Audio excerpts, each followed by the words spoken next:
ꯉꯁꯤ Soibam waiting thank you ꯏꯃꯥꯟꯅꯕ ꯍꯥꯟꯅꯒ ꯆꯪꯉꯛꯏꯅꯦ ꯁꯦꯀꯦꯟ ꯑꯃꯗ ꯂꯩꯔꯝꯃꯨꯀꯣ ꯔꯣꯕꯣꯠꯁꯤꯒ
like that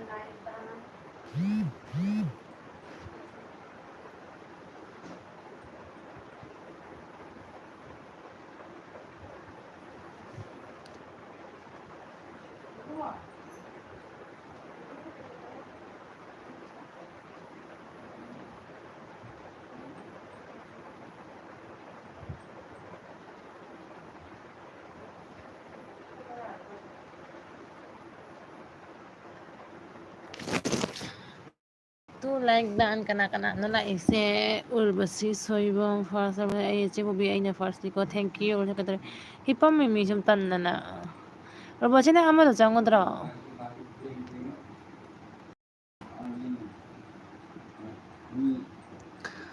amado changodro nang changani habdo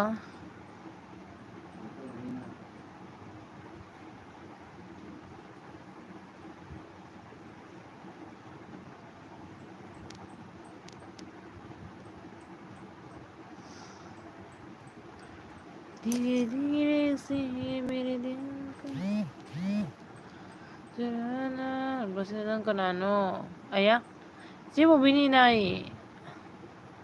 aina haido nang amadogi lb thari changane da changodraba haiba mami ni panindreba changani haibu kaino aina samlona ngang nang lausanba ngamdre tawrise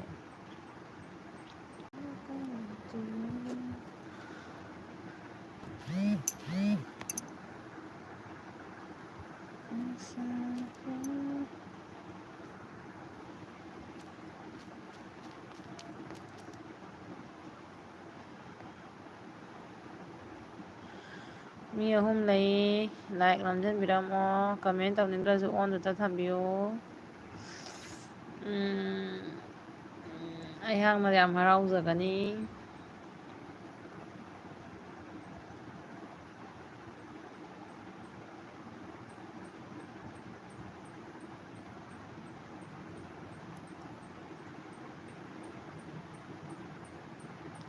ꯑꯩ ꯂꯣꯏ ꯆꯪꯉꯦ ꯑꯃꯗꯁꯨ ꯑꯩ ꯊꯥꯕꯗꯤ ꯂꯥꯛꯇꯦ ꯃꯔꯝ ꯂꯩ ꯑꯗꯨ ꯃꯔꯝ ꯂꯩ ꯑꯗꯨꯏ ꯃꯔꯝꯗꯣ ꯅꯪꯉꯣꯟꯗ ꯀꯣꯟꯅ ꯐꯣꯟꯗ ꯍꯥꯏꯕꯤꯒꯦ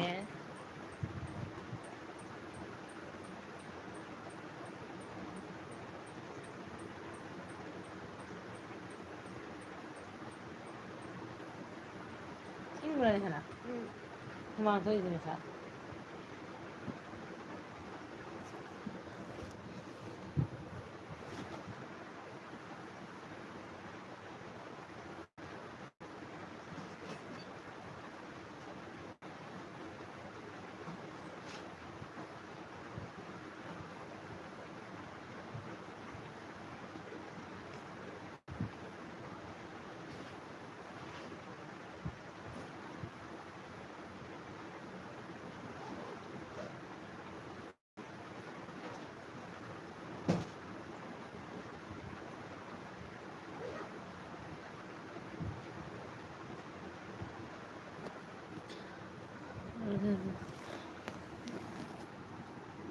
ꯅꯪ 1Kꯒꯤꯗꯣ ꯌꯦꯡꯗ꯭ꯔꯤ ꯑꯣ ꯌꯦꯡꯉꯨ ꯅꯪ ꯁꯪꯕ ꯃꯇꯝꯗ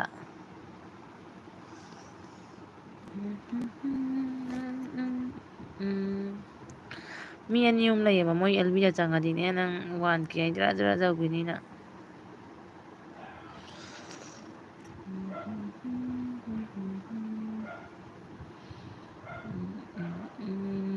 ꯎꯔꯕꯁꯤꯅ ꯀꯩꯗꯧꯔꯝꯃꯤꯅꯣ ꯏꯆꯥꯅꯨꯄꯤꯅ ꯕꯕꯜꯁ ꯃꯌꯥꯝꯁꯦ ꯎꯔꯒ ꯂꯩꯕꯤꯌꯨ ꯍꯥꯏꯌꯦ ꯃꯥ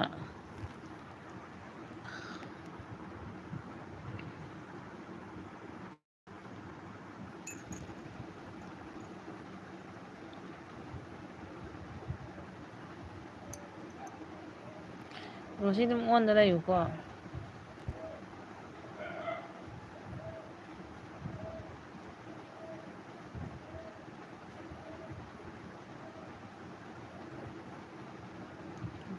ꯑꯣ ꯑꯩ ꯉꯁꯤ ꯁꯨꯝ ꯍꯤꯞꯇ꯭ꯔꯦ ꯁ꯭ꯀꯨꯜꯗꯩ ꯍꯜꯂꯛꯄ ꯊꯦꯡꯉꯦ ꯑꯗꯩꯗꯤ ꯍꯜꯂꯛꯄꯒ ꯆꯥꯛꯃꯨꯛ ꯊꯣꯡꯉꯦ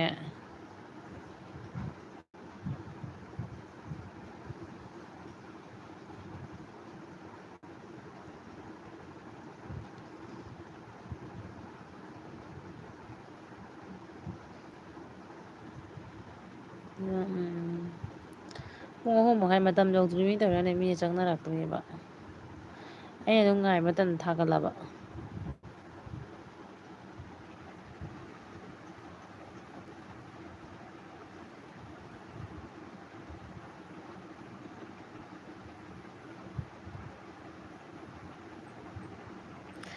ꯑꯗꯨꯗꯤ ꯑꯣꯏꯃ ꯋꯥꯏꯔꯤꯃꯤꯅꯦ ꯑꯗꯩꯗꯤꯅꯦ ꯐꯝꯅꯁꯨ ꯂꯩꯗꯣꯏꯕ ꯈꯪꯉꯕ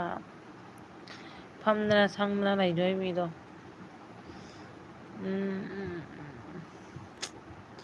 ꯀꯩ ꯏꯟꯖꯥꯡ ꯆꯥꯒꯦ ꯔꯣꯁꯤ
ꯑꯩ ꯉꯁꯥꯏ ꯃꯤ ꯂꯣꯏ ꯄꯥꯏꯊꯣꯛꯈꯤ ꯀꯃꯦꯟ ꯄꯥꯂꯧꯔꯛꯄꯗ ꯀꯅꯥꯅ ꯑꯗꯨꯒ ꯋꯥꯅꯤ ꯑꯥꯔꯖꯦ ꯕ꯭ꯔꯣꯠꯇꯅꯤ ꯂꯩꯔꯝꯃꯤ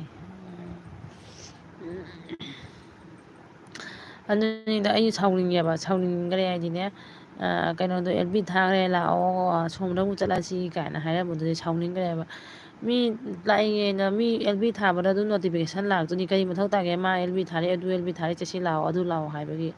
ꯆꯨꯝꯕ꯭ꯔ ꯑꯩꯅ ꯍꯥꯏꯁꯦ ꯁꯛ ꯅꯨꯡꯁꯤꯔꯛꯇꯦ ꯍꯥꯏꯁꯤꯅꯤ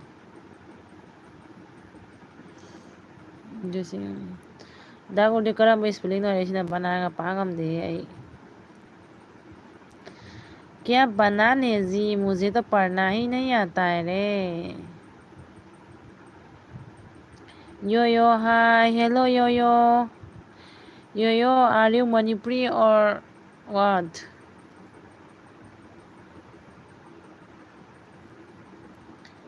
ऐसा प्यार thank you yo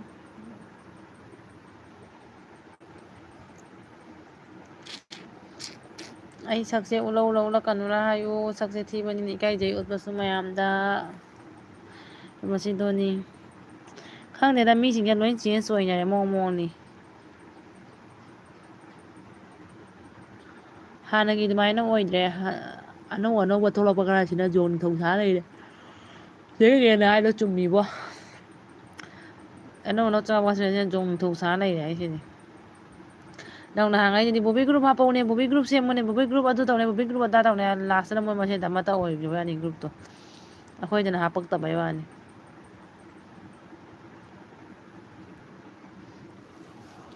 yo oh boro oh but I don't know your Boro language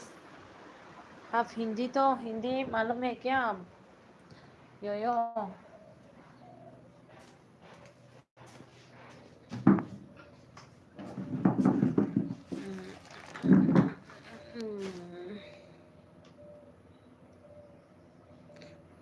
ulo chebobi rasi laibini ulo puan no real nang rasi khulai do chebobi so thi ngang rasi khulai ga hai khare 미디네 끼나 코나가네 라이프 타바가 팜이고 아이 깨닝데 가사 스쿨 चलूबगीदो अदुदोनी केदे हम तल्ले केवा वैसे यो जी support कीजिए ना brother yo वैसे सब को support कीजिए और रिटर्न भी ले लो यो हाँ मालूम है तो हिंदी से हम लोग बात करेगा ठीक है we will speak on Hindi यो आप कहाँ से हो मैं आपको ब्लू दे रहा हूँ ठीक है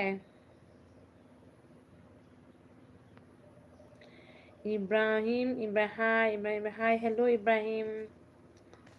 ꯋꯦꯖꯕꯝ ꯑꯩꯗꯤ ꯀꯦꯕ ꯁꯣꯏꯗꯦ ꯂꯤꯞꯁꯇꯤꯛ ꯊꯥꯕ ꯍꯩ ꯑꯇꯩ ꯍꯩꯇꯦ ꯑꯩꯗꯤ ꯑꯇꯩ ꯊꯥꯍꯟꯅꯕ ꯀꯥꯖꯜ ꯃꯊꯧ ꯇꯥꯏ ꯀꯥꯖꯜꯒ ꯂꯤꯞꯁꯇꯤꯛꯀ ꯃꯊꯧ ꯇꯥꯏ ꯑꯇꯩ ꯊꯥꯗ꯭ꯔꯁꯨ ꯌꯥꯏ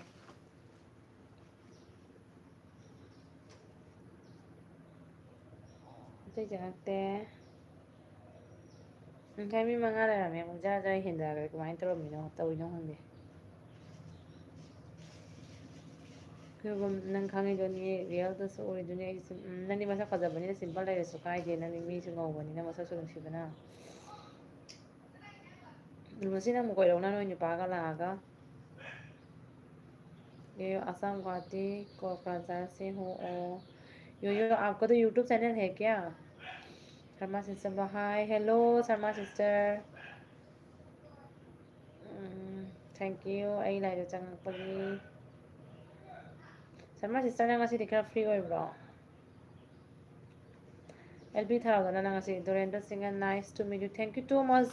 ꯗꯣꯔꯦꯟꯗ꯭ꯔ bro thank you for coming in my live stream Dorendra ꯕ꯭ꯔꯣꯁꯦ ꯀꯔꯤ ꯂꯝꯗꯩꯅꯣ ꯃꯁꯤ ꯀꯣꯏꯔꯛꯀꯅꯤ ꯆꯦꯕꯤ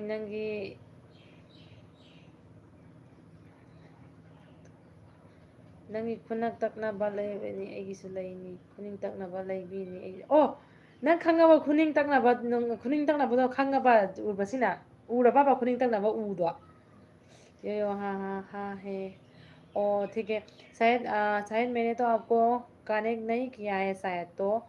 लाइव ख़त्म होने के बाद मैं आपको सपोर्ट करेगा ठीक है आप एक कमेंट डाल देना समझ ब्लॉस होरेन लाइव थाके खाली थारो नंग लाइव थाबा ngaini nang live थाद्रदि क्याम ngai दे हमरा नंग ना मा सावगलिबा खा सावगन मी माले शर्माना ꯗꯣꯔꯦꯟꯗ꯭ꯔ ꯁꯤꯡꯍ ꯍꯣꯖꯥꯏ ꯑꯁꯥꯝ ꯏꯆꯦꯕ꯭ꯔꯣ ꯑꯣ ꯑꯩꯒꯤ ꯅꯣꯡꯃꯅꯦ ꯗꯣꯔꯦꯟꯗ꯭ꯔ ꯏꯌꯥꯝꯕ ꯅꯪꯒꯤ ꯅꯣꯡꯃ ꯆꯦꯅꯦꯜ ꯑꯃ ꯑꯩ ꯎꯈꯤꯕ ꯑꯃ ꯇꯧꯔꯦꯕꯀꯣ ꯑꯗꯣ ꯁꯞꯄꯣꯔꯠꯇꯤ ꯇꯧꯈꯤꯗꯦ ꯀꯨꯏꯗꯕ ꯋꯥꯔꯤꯅꯤ ꯕꯠ ꯉꯁꯤꯗꯤ ꯄ꯭ꯔꯦꯃꯤꯒꯤ ꯂꯥꯏꯐꯇ ꯐꯪꯅꯔꯦ ꯌꯥꯝꯅ ꯅꯨꯡꯉꯥꯏꯔꯦ ꯏꯌꯥꯝꯕꯒ ꯐꯪꯅꯕꯁꯦ ꯏꯌꯥꯝꯕ ꯑꯩꯈꯣꯏꯅ ꯁꯞꯄꯣꯔꯠ ꯈꯔ ꯇꯧꯕꯤꯌꯨ ꯏꯌꯥꯝꯕꯗꯤ ꯆꯦꯅꯦꯜꯁꯨ ꯆꯥꯎꯔꯦ ꯍꯧꯖꯤꯛꯇꯤ ꯃꯄꯥꯟ ꯊꯣꯛꯇꯦ ꯑꯗꯨꯒꯤ ꯂꯩꯗ꯭ꯔꯤ ꯑꯣ ꯕꯠ ꯅꯪ ꯈꯪꯉꯕ ꯄꯣꯠꯇꯣ ꯎꯔꯕꯁꯤ ꯏꯆꯦꯗꯤ ꯀꯗꯥꯏꯒꯤꯅꯣ ꯑꯩꯅꯦ ꯀꯩꯅꯣꯗ ꯀꯁꯥꯔꯗꯒꯤꯅꯦ ꯀꯁꯥꯔ ꯁꯣꯅꯥꯏꯗꯒꯤ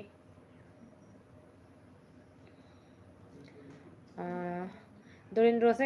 ꯆꯍꯤ ꯀꯌꯥꯅꯣ ꯑꯩꯒ ꯅꯪꯒ ꯀꯅꯥꯅ ꯍꯜꯂꯝꯒꯅꯤ ꯁꯤꯕꯝ ꯎꯗ꯭ꯔꯤꯗ ꯕꯖꯥꯔ ꯊꯣꯛꯑꯗꯤ ꯎꯅꯤꯅꯦ ꯍꯣꯏ ꯎꯇꯦꯛꯅꯦꯕꯀꯣ ꯁꯥꯡꯕꯅꯤ ꯁꯨꯝ ꯁꯥꯡꯕꯅꯤ ꯎꯇꯦꯛꯇꯣ ꯆꯥꯎꯕꯅꯤ ꯁꯤꯕꯝ ꯁꯔꯃꯥ ꯁꯤꯁ ꯊꯥꯔꯛꯀꯦ ꯑꯩꯁꯨ ꯆꯪꯉꯛꯀꯅꯤ ꯁꯔꯃꯥ ꯁꯤꯁ ꯊꯥꯔꯛꯑꯣ ꯑꯩꯁꯨ ꯆꯪꯉꯛꯀꯅꯤ ꯍꯣꯏ ꯍꯦꯜꯂꯣ ꯍꯥꯏꯕꯣꯕꯤ ꯍꯦꯜꯂꯣ ꯆꯦꯅꯟꯗꯅꯤ ꯊꯦꯡꯛ ꯌꯨ ꯑꯩ ꯂꯥꯏꯚꯇ ꯆꯪꯕꯤꯔꯛꯄꯒꯤ ꯆꯦꯅꯟꯗꯅꯤ ꯀꯩꯗꯧꯔꯝꯃꯤꯅꯣ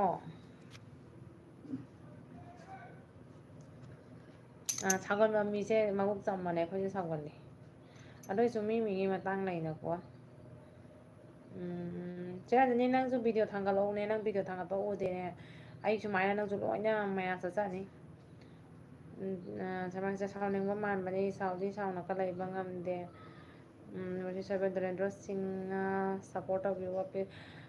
ꯗꯣꯔꯦꯟꯗ꯭ꯔ ꯁꯤꯡꯍ ꯎꯔꯕꯁꯤꯗ ꯁꯞꯄꯣꯔꯠ ꯇꯧꯕꯤꯌꯨꯕ ꯃꯌꯥꯝ ꯄꯨꯝꯅꯃꯛꯀ ꯀꯅꯦꯛ ꯂꯩꯇ꯭ꯔꯒꯗꯤ ꯂꯩꯁꯟꯕꯤꯔꯝꯃꯨ ꯃꯣꯏꯁꯨ ꯔꯤꯇꯔꯟ ꯇꯧꯖꯔꯒꯅꯤ ꯎꯔꯕꯁꯤ ꯅꯪ ꯆꯪꯉꯒ ꯇꯧ ꯃꯥ ꯆꯦꯅꯦꯜ ꯆꯥꯎꯔꯕꯅꯤꯅꯦ 5K ꯍꯦꯜꯂꯕꯅꯤ ꯀꯁꯇꯃꯔ ꯂꯥꯏꯚ ꯑꯩ ꯆꯪꯖꯔꯛꯄ ꯌꯥꯒꯗ꯭ꯔꯥ ꯃꯌꯥꯝ ꯌꯥꯔꯒꯗꯤ ꯆꯪꯖꯔꯛꯀꯦ ꯄ꯭ꯂꯤꯖ ꯅꯪ ꯆꯪꯉꯛꯄꯗ ꯀꯅꯥꯅ ꯊꯤꯡꯒꯦꯅꯦ ꯆꯪꯉꯧꯅꯦ ꯅꯪ ꯆꯪꯉꯛꯄꯅꯤꯅꯦ ꯉꯥꯏꯔꯤꯁꯦ ꯅꯪ ꯉꯁꯥꯏ ꯒ꯭ꯔꯨꯞꯇ ꯍꯥꯏꯕ ꯋꯥꯔꯤꯗꯣ ꯑꯆꯨꯝꯕꯔꯣꯅꯦ ꯀꯁꯔ ꯂꯥꯏꯐ ꯆꯦ ꯅꯟꯗꯅꯤ ꯋꯦꯜꯀꯝ ꯅꯅꯤꯕ ꯁꯨꯝ ꯂꯩꯔꯝꯃꯤꯅꯤꯌꯦ ꯑꯣ ꯕ꯭ꯂꯣꯁꯅ ꯍꯧꯔꯦ ꯃꯥ ꯏꯁꯇꯤꯀꯔ ꯊꯥꯕ ꯀꯁꯥꯔ ꯂꯥꯏ ꯎꯔꯕꯁꯤ ꯇꯧꯁꯜꯂꯨ ꯂꯣꯏꯖꯕ ꯀꯁꯥꯔ ꯂꯥꯏꯕ꯭ꯔꯣ ꯑꯩꯅꯁꯨ ꯇꯧꯈ꯭ꯔꯦ ꯉꯁꯤ ꯑꯩꯅ ꯇꯧꯕꯤꯔꯛꯄꯩ ꯊꯦꯡꯀ꯭ꯌꯨ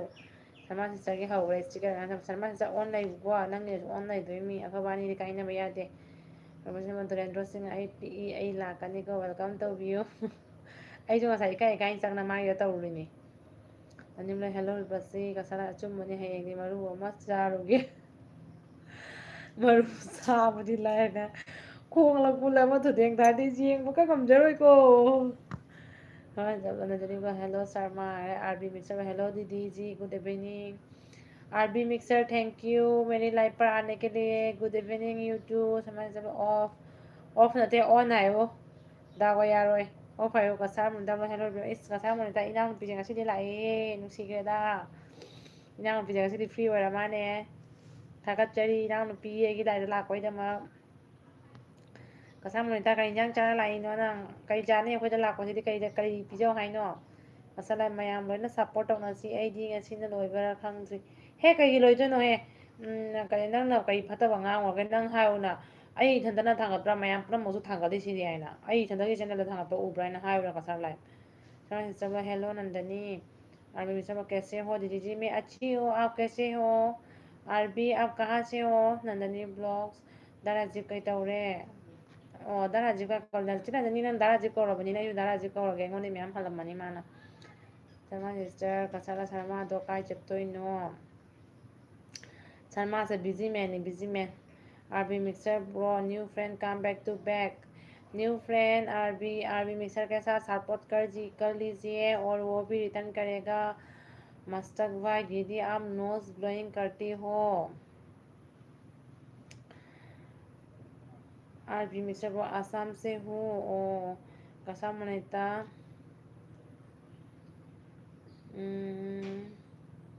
ꯀꯩ ꯏꯟꯖꯥꯡ ꯆꯥꯒꯦ ꯑꯩꯗꯤ ꯉꯁꯤ ꯀꯩ ꯏꯟꯖꯥꯡꯅꯣ ꯆꯥꯕꯗꯣ ꯁꯧꯒ꯭ꯔꯤ ꯊꯣꯡꯕ ꯆꯥꯏ ꯁꯔꯃꯥ ꯁꯤꯁꯇꯔ ꯕ꯭ꯂꯣꯛꯅ ꯈꯣꯏꯔꯝꯈ꯭ꯔꯦ ꯀꯅꯥꯅ ꯂꯝ ꯈꯣꯏꯔꯝꯈ꯭ꯔꯦ ꯀꯩꯅꯣꯝꯗ ꯊꯥꯅ ꯂꯩ ꯀꯩꯁꯨ ꯆꯥꯔꯣꯏꯌꯦ ꯊꯥꯅ ꯂꯥꯏ ꯀꯩꯁꯨ ꯆꯥꯔꯣꯏ ꯊꯥꯅ ꯂꯥꯏ ꯀꯩꯁꯨ ꯆꯥꯔꯣꯏꯌꯦ ꯀꯩ ꯍꯥꯏꯅꯣ ꯒ꯭ꯌꯥꯟ ꯇꯥꯗꯕꯅꯤꯅ ꯊꯥꯅ ꯂꯥꯏ ꯀꯩꯁꯨ ꯆꯥꯔꯣꯏ ꯍꯥꯏꯗꯣ ꯏꯆꯥꯅꯨꯄꯤ ꯍꯧꯗꯣꯛꯎꯒꯦ ꯄꯨꯡ 3:30 ꯇꯥꯔꯦ ꯀꯁꯥꯔꯃꯗ ꯑꯣꯟ ꯅꯠꯇꯦ ꯋꯥꯔꯤ ꯁꯥꯟꯅꯗꯦ ꯁꯔꯃ ꯑꯩ ꯕꯦꯛ ꯂꯣꯟ ꯂꯣꯏꯔꯦ ꯑꯃ ꯑꯣ ꯐꯣꯇꯣ ꯊꯥꯔꯛꯑꯣ ꯍꯣꯔꯦꯟ ꯌꯦꯡꯒꯦ ꯁꯔꯃ ꯃꯁꯤ ꯍꯩꯒꯟꯈ꯭ꯔꯖꯥꯠꯅꯤ ꯃꯈꯨꯠ ꯃꯁꯥ ꯁꯔꯃ वीडियो लाकनी और थरो वीडियो आरबी मिसर को शर्मा जी ज्वाइन करो शर्मा जी आरबी मिसर के साथ ज्वाइन करो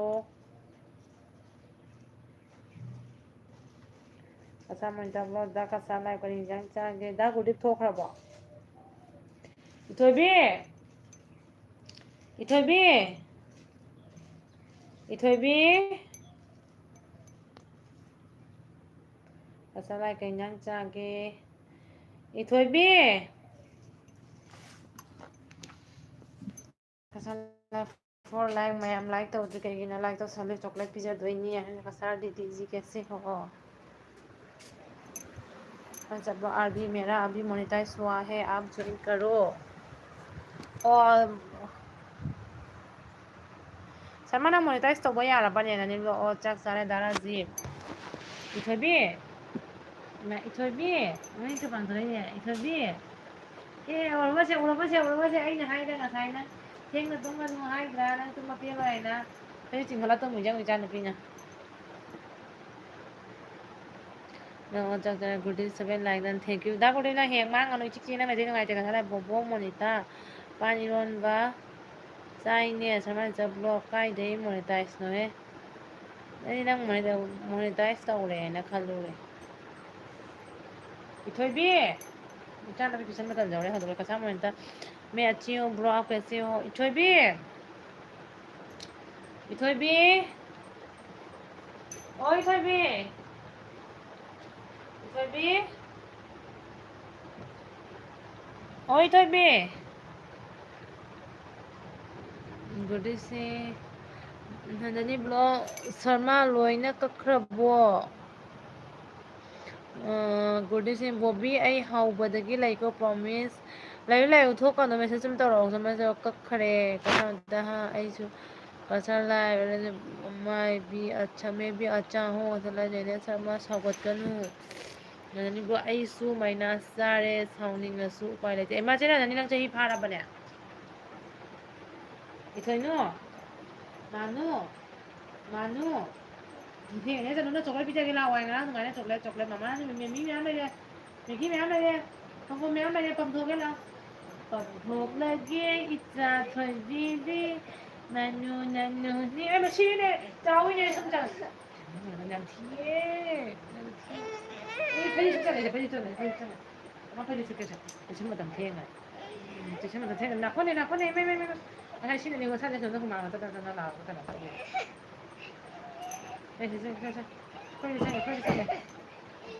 풀리세요. Masada orang mau na. Orang mau ni. Nang tanong. Tanah ko kau komen pa na orang nung tanah ko. Tinggal kami tu nama saya. Ini dah sampai di sini.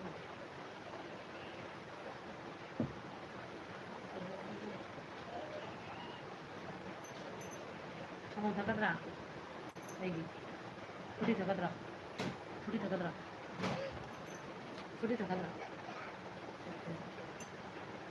Ni, kang ada utah nama tu. Utah. Kaya ni dah. Putih takut tak? Nama kang ada apa sih kau?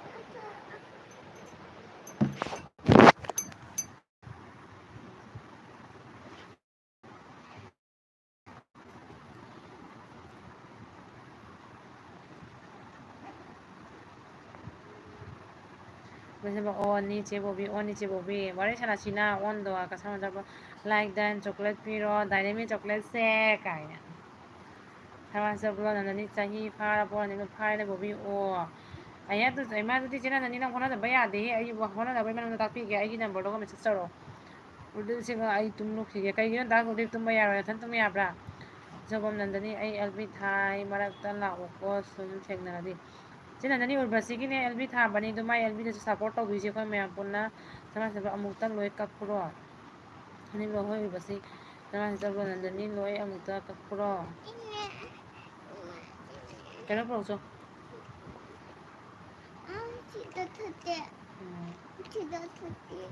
lo hoi urbasi sama se bo nani loi amukta kakpuro ni lo on pa ma se nani kai nan sa ku ge nani lo amukta loi na kakte kra kra ina khon pira ke ba nani loi kakpuro na how do ke ne 저거 나님 그 이거나 저거 노마게 mamamdo wari 저거 나니 제 에스카나 제 거로 저거 설마지 제 엘비 타키 작트리 데이기노 나니 뭐 아이니 나니 오버시 아이마 아이가 잠 한다네 한나데 제나 나니 그디난가 좀 난다니 아이가 오르가 제가 잠 하나드레 wari 저거 난다니 저거 오버시 후지다 모바일 파이리 wari 저거 난다니 제 오버시 sama 난다니 나 아이가 잠 하나드레 하네 뭐 2K ꯍꯦꯜꯂꯝꯃꯦꯗꯣ 1K ꯉꯥꯏ ꯏꯃꯥ ꯀꯃꯥꯏꯅ ꯇꯧꯏꯕ ꯑꯗꯨꯗꯤ ꯀꯩꯅꯣ ꯋꯥꯁ ꯑꯋꯥꯔ ꯅꯠꯇ꯭ꯔꯒ ꯀꯩꯅꯣꯅꯦ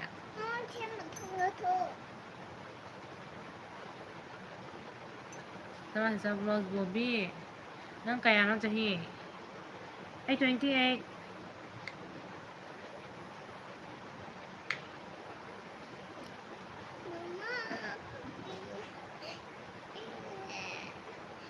Nima bus time do o sama ayah kamay lain no bus nandi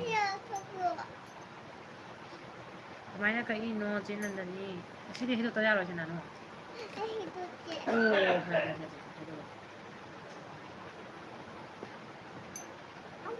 Salman ang sige na Salman ang kano ay 1997 ni Sahi ama ni hana mon bimin kar su kai dina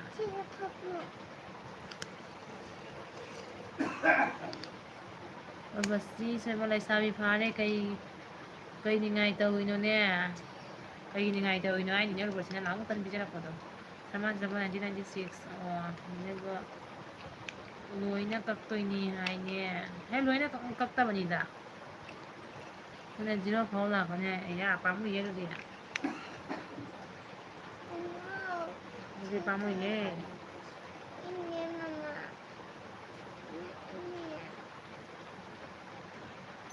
ꯀꯩ ꯍꯥꯏꯅꯣ ꯗꯁꯕꯤꯟꯗ ꯇꯥꯔꯦ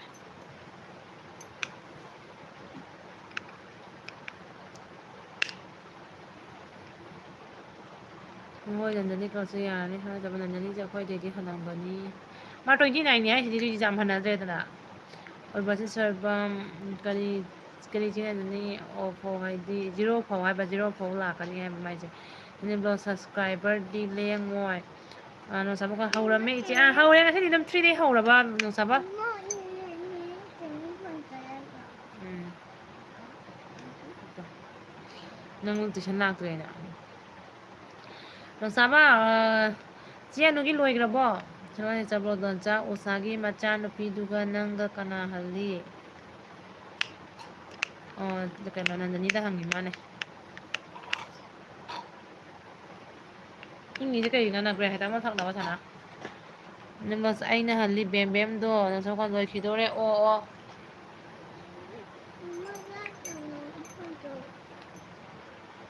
ꯑꯣ ꯅꯣꯁꯥꯕ ꯑꯩꯒꯤꯗꯁꯨ ꯂꯣꯏꯕ ꯂꯩꯕꯤꯌꯨꯀꯣ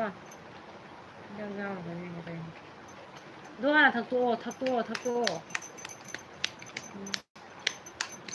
suppose ꯀꯣꯟ ꯆꯥꯛꯀꯧꯕꯅꯤ ꯋꯥꯔꯤ ꯁꯥꯟꯅꯗꯕ ꯌꯥꯗꯦꯀꯣ ꯅꯪ ꯀꯔꯝꯕ ꯃꯇꯝꯗ ꯁꯪꯒꯅꯤꯗꯣ ꯇꯧꯕꯤꯔꯣ ꯈꯔ ꯅꯟꯗꯅꯤ ꯕ꯭ꯂꯣꯛꯁ ꯑꯣ ꯗꯥ ꯕꯁꯟꯗꯣ ꯑꯩꯉꯣꯟꯗꯩ ꯈꯔ ꯍꯜꯂꯤ ꯕꯦꯔꯐꯥꯅꯤ ꯅꯠꯇ꯭ꯔꯣ ꯕꯁꯟ ꯍꯥꯏꯁꯦ ꯕꯁꯟꯇꯗꯣ ꯁꯔꯃꯥꯁꯤꯗꯕꯨ ꯑꯣ ꯃꯥꯒ ꯑꯩꯒ ꯊꯥ 9 ꯃꯨꯛ ꯃꯥꯅ ꯍꯜꯂꯤ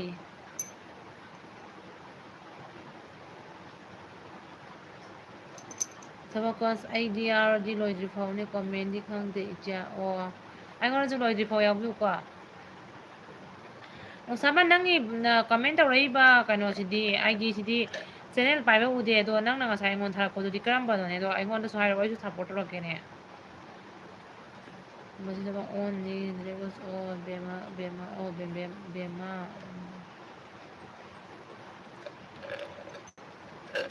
ꯉꯔꯥꯡꯗꯤ ꯃꯔꯣꯟ ꯑꯃ ꯃꯌꯥꯝ ꯆꯪꯉꯛꯑꯦ ꯉꯁꯤꯗꯤ ꯆꯪꯉꯛꯇꯦꯅꯦ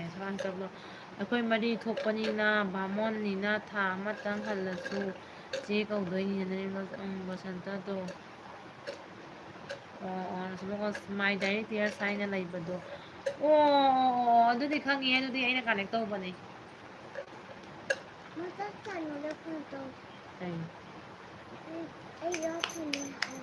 ꯑꯗꯨ ꯍꯥꯏꯔꯒ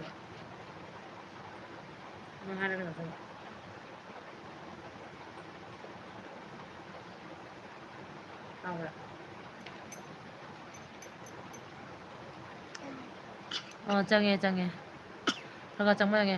ꯍꯁꯅꯦꯟ ꯈꯥꯟ ꯕꯥꯕꯜꯁ ꯍꯠꯗꯣ ꯁꯤꯌꯣꯔ ꯔꯨꯀꯣ ꯕꯥꯕꯜꯁ ꯍꯠꯇꯥ ꯍꯥꯏꯗꯤ ꯍꯇꯥꯗꯦꯒ ꯔꯨꯀꯣ ꯄꯥꯏꯈꯠꯂꯛꯑꯣ ꯉꯥꯏꯈꯣ ꯍꯥꯟꯅ ꯆꯠꯂꯣ ꯇꯨꯏꯁꯟ ꯆꯥꯎ ꯑꯣꯕꯤ ꯊꯦꯡꯀ꯭ꯌꯨ ꯍꯁꯅꯦꯟ ꯈꯥꯟ ꯊꯦꯡꯀ꯭ꯌꯨ ꯃꯦꯔꯤ ꯂꯥꯏꯐ ꯄ꯭ꯔꯥꯅꯦ ꯀꯦ ꯁꯔꯃ ꯅꯟꯗꯅꯤ ꯁꯔꯃꯥꯗꯨꯗꯤ ꯑꯩꯅ ꯍꯜꯂꯤ ꯅꯉꯣꯟꯗꯒꯤ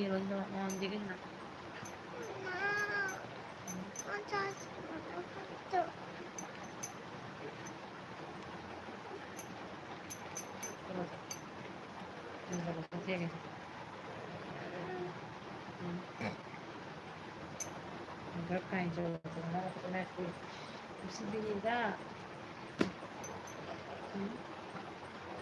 ꯀꯩꯗꯧꯔꯒꯦꯅꯦ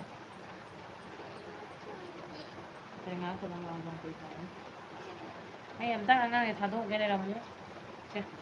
ꯆꯠꯄꯦ ꯑꯗꯨꯝ ꯁꯥꯎ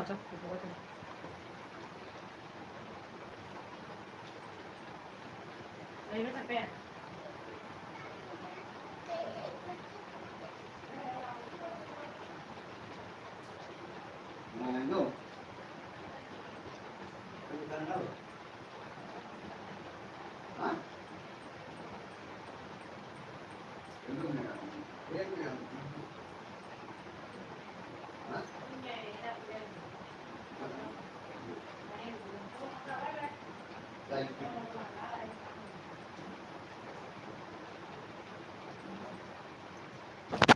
ꯏꯆꯥꯅꯨꯄꯤ ꯇꯨꯏꯁꯟꯒꯤ ꯊꯥꯗꯣꯛꯈꯤꯕ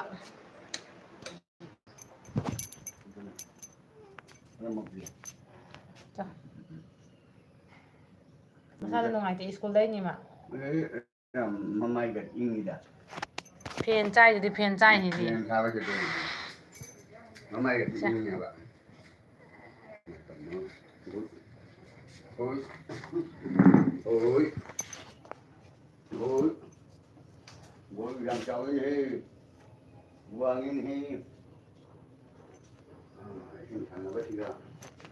ꯋꯥꯡꯉꯤꯅꯦꯍꯦ ꯏꯁꯤꯡ ꯄꯨꯊꯕꯁꯤꯒ ꯋꯥꯡꯉꯤꯅꯦꯍꯦꯋꯥꯡꯉꯤꯅꯦꯍꯦ 이거긴